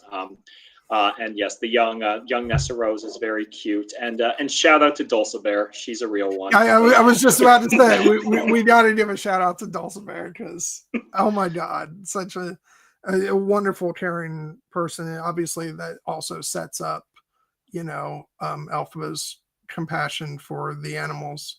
Being that Dulcibert raised her, and was really the only mother. Well, I mean, not entirely, but she was probably too young to remember her actual mother. But in a lot of respects, I think Dulcibert was her mother for most of her life, and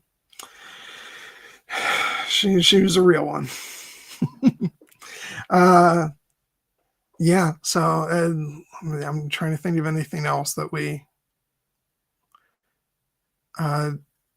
go over. One thing that we just kind of skipped right over and we didn't even talk about was one of the standout musical numbers of the entire movie, which is The Wizard and I, which is just, oh my God, like that's where, obviously the moment Cynthia Erivo steps on the screen, she makes an incredible presence, but it's really, that's like her, big moment to really make her statement early in the movie. And of course we also get a lot of the layering in of the, how horrible other people are and the prejudice that she faces, because it's sort of played a little bit with a comedic edge, but like all she has to do is look at people and they scurry away, which is just, underneath the sort of comedic flavor of that, there's a real darkness to that, which sets up, what not only what she's facing throughout the movie, but then just people in the story who are different, and but no, I love it. She gets a couple of great moments where she's, later in the movie, she gets to the place where she's like, no, I don't want to change anything about myself. I actually want to help, out others. But at this point in the movie, I love the fact that there's that one part of the song where she's like, and the wizard will say, would it be all right if I greenify you? And she says, and of course, that's not important to me, but sure, why not? I'll reply. Which I've always loved that. No, it's just such an amazing number, and I love that they expanded it so that she literally ends the song, in front of a big cliff, and it's got that great movie musical energy where it pulls out and she gets that great space. I always love when movies do that. It's not a musical, but if anybody has seen the 1996 version of Hamlet with Kenneth Branagh, the right before the intermission, Hamlet gives, his big speech. From this day forth, my thoughts be bloody or be nothing worth. And normally I think that's usually a much more intimate scene, but in that version of the film, he pulls out the camera to this wide panoramic view as he is yelling out this speech. And it's just such a great cinematic moment. And so nothing compares to when you pull out to this wide vista and really give the character the space to be proclaiming out into the open space. So I love that. And I think we hit upon most of the other musical numbers.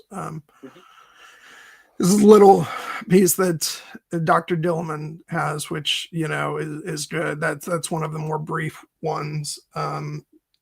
I do like all the kind of animal jokes in that song, a dear friend. No, actually, but, and then he says it's some other kind of animal as opposed to a deer. And then it should give pause to anyone with pause. Some of those are dad jokes, but I enjoy them. Yeah, I have not.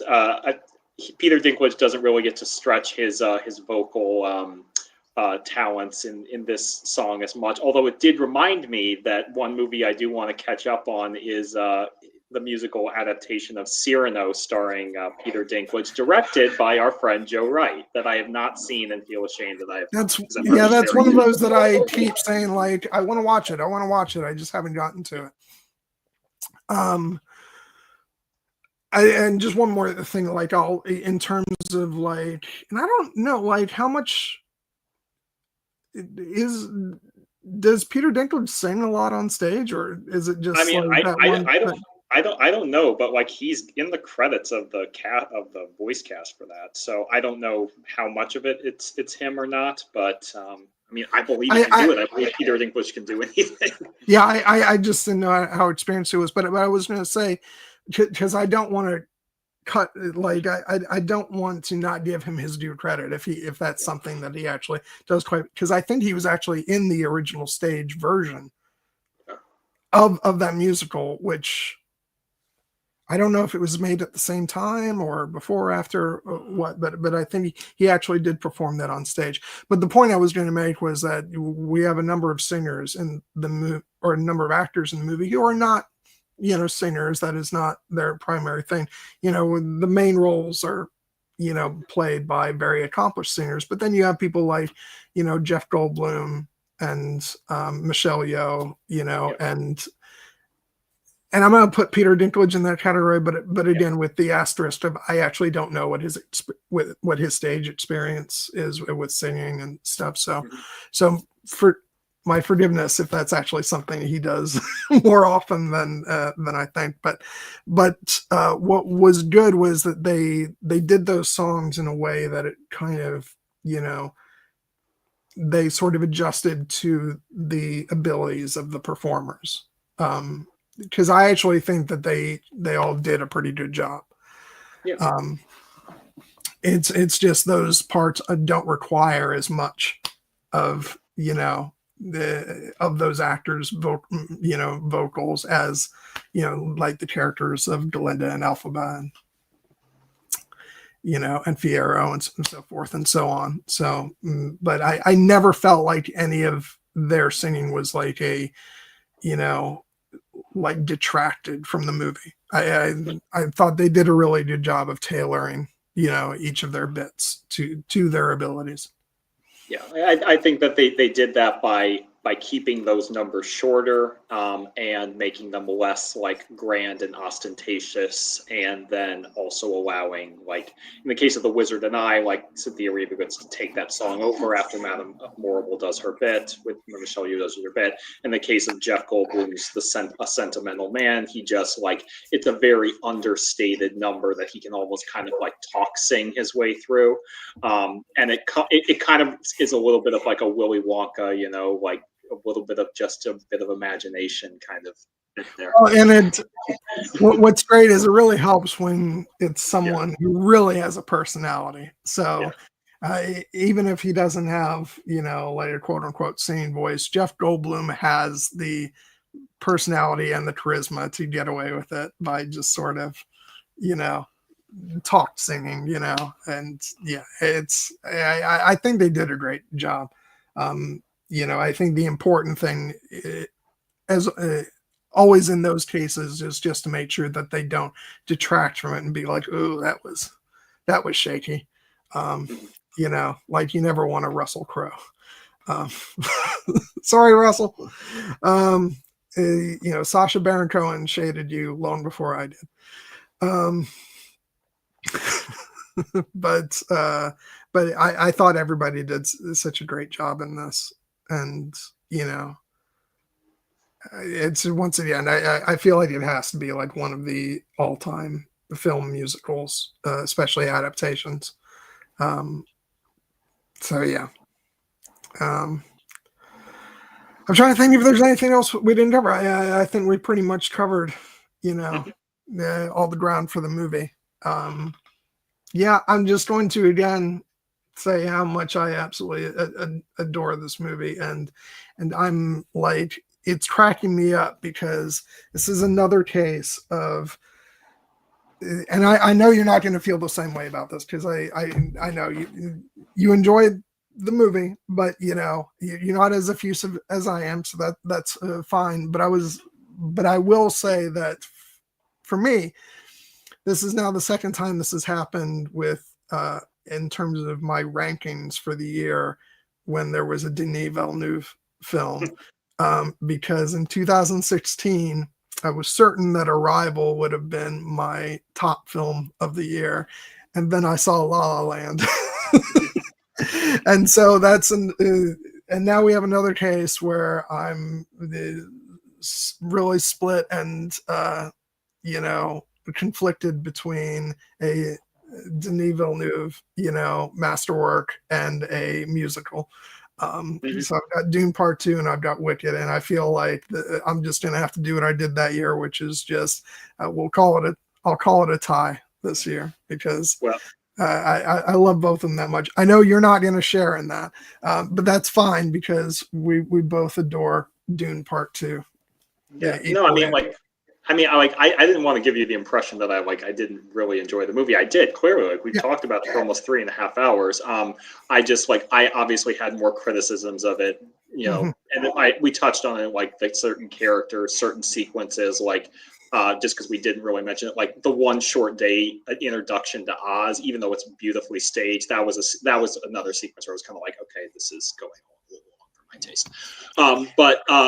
But it's the introduction to Oz. I understand why it had to be that. Well, yeah, but also it's establishing very important information as well about the Grimmery and, you know, the history of the Emerald City and the Wizard. For me, like they get away with that just because they you know, it's, you know, Idina Menzel and with like you know, that's the point where they're in the movie and it's like, no, just let them go on for as long as they want. I did enjoy their cameos. But yeah, I don't feel like I've seen enough movies this year in theaters to make like a major my conventional top 10 ranking. But this is definitely a contender for the top of it. It's I agree. I would probably say I still prefer Doom Part 2, but it's as a example of what it is. You know, it's not my favorite type of genre, but as an example of that genre, it is pretty excellent. And so, you know, I embrace the movie rather than wanting the movie to be something it isn't. I very much appreciate that it is an unapologetic example of what it is, and yes, one of the best forms of that I've seen in recent memory, because I'll say this for The Sound of Music, as wonderful as it is, it's not a recent movie, Yeah. And if and when you're in the company of somebody like Julie Andrews, it's pretty fine company. But also, like, in particular, so we'll see. But like, I certainly think that you having the conflict between your love of musicals and your love of sci-fi FX is fantastic. And the only thing I will say is, like, you seem certain that you'll have to call it a tie. I will say your other great love, Lord of the Rings, might have something to say about that as soon as next weekend. So we shall see. I'm just with that. I'm banking on the fact that it's a bit more of a sort of lightweight story. It's only going to be like 2 hours long. It's but yeah, I could find myself eating those words, but and then who knows? Maybe I'll be actually shocked at how much I enjoyed Gladiator 2 as well. Although I don't think so, because it's missing like my favorite component of Gladiator, which is Russell Crowe. Which understandable. Can't really do anything about that, but yeah.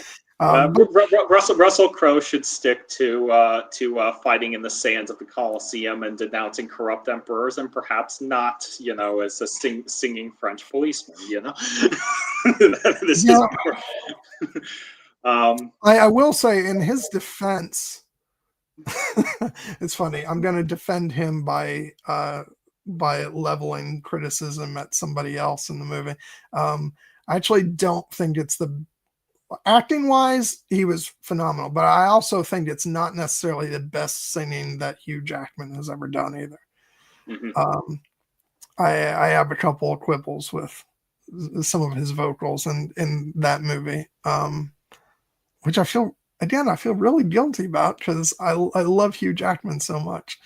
Well, clearly you're just more partial to his numbers in The Greatest Showman, so you can go.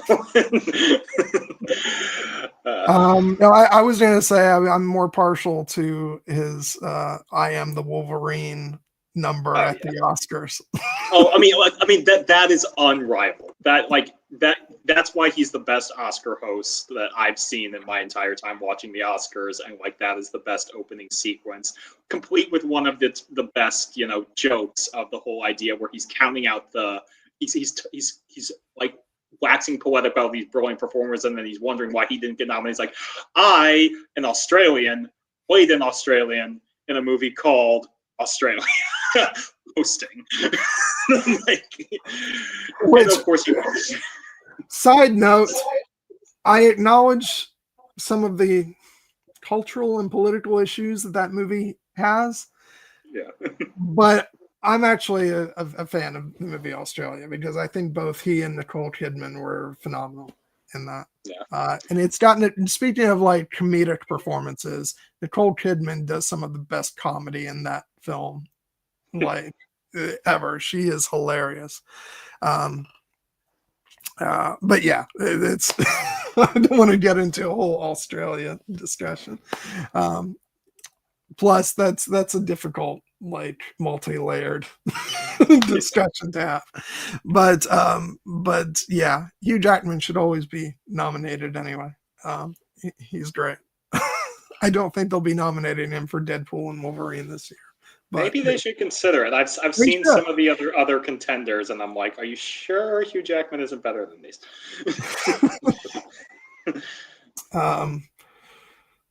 But yeah, so we'll see. I'll come back next week, and then I'll be like, never mind, War of the Rohirrim blew everything away. But yeah, it's hard to.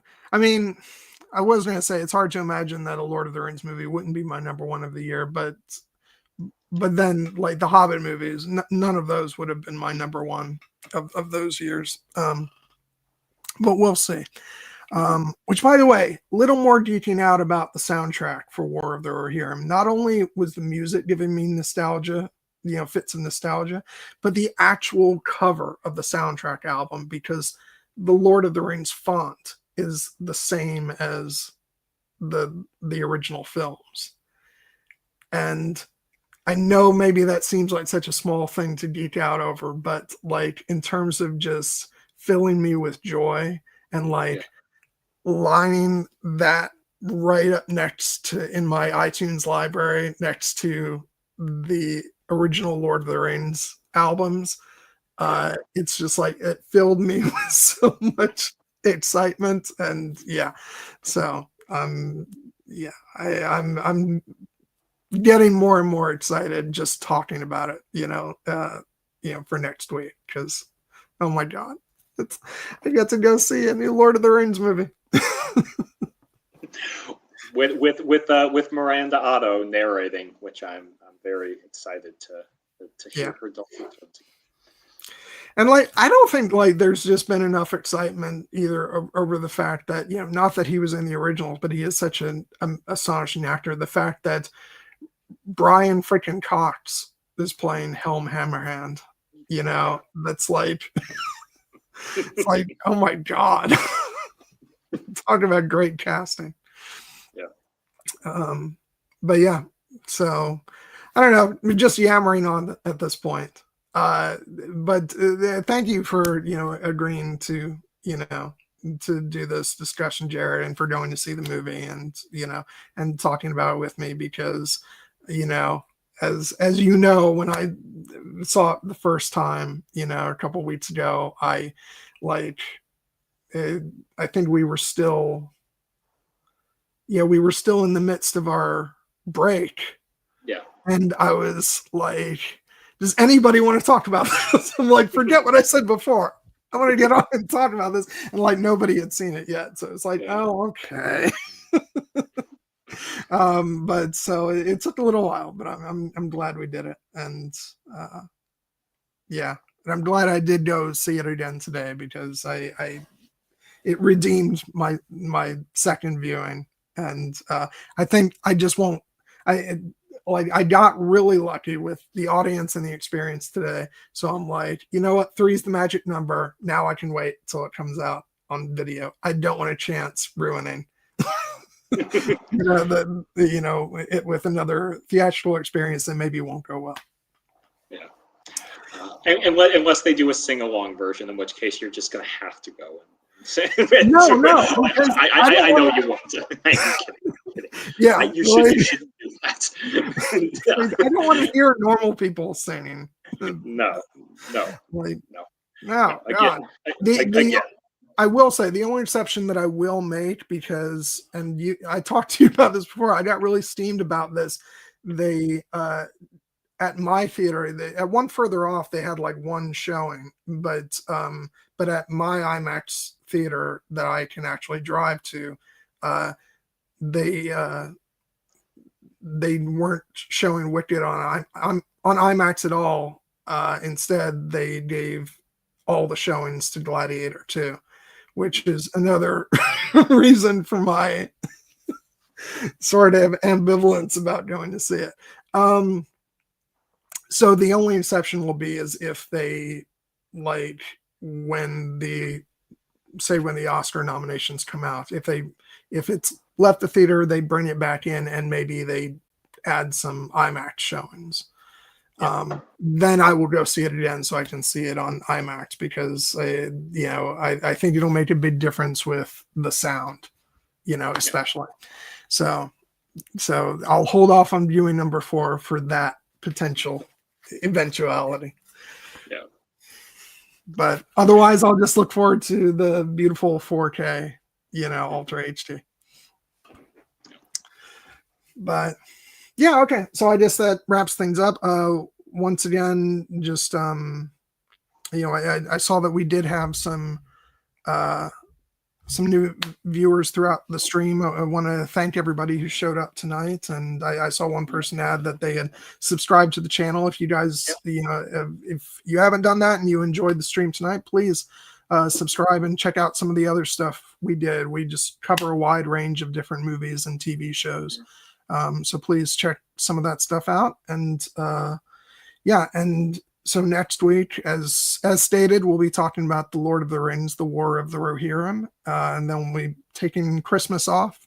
And coming back in January, we'll be talking about the Keira Knightley Netflix series Black Doves, doing a belated 10th anniversary discussion of Interstellar, and then also Star Wars Skeleton Crew as well. And we'll figure out what else we're going to discuss when we get closer to that time frame. So, but yeah, anything else to add before we sign off? No, I'm glad that we had this discussion. I know you were very keen to have it. I'm glad that your love for the movie got me out to the theater to see it, and that we can look forward to part 2 at some point next year, which I'm sure we will be having that discussion as well when the time comes. Yeah, and yeah, I'm just going to. Yeah, I don't know what other closing stuff I'm going to say. I'll pop up one more picture of these 2 amazing stars. I hope they get a whole bunch of praise throughout the award season because they deserve it. And they were astonishing. And yeah. Okay, so I think that's about it. Thank you once again, everybody who tuned in tonight, and we'll see you next week, hopefully. And yeah, until then, have a great night. Bye. Yep. And remember, no wizard that there ever is or was is ever going to bring us down. Yeah.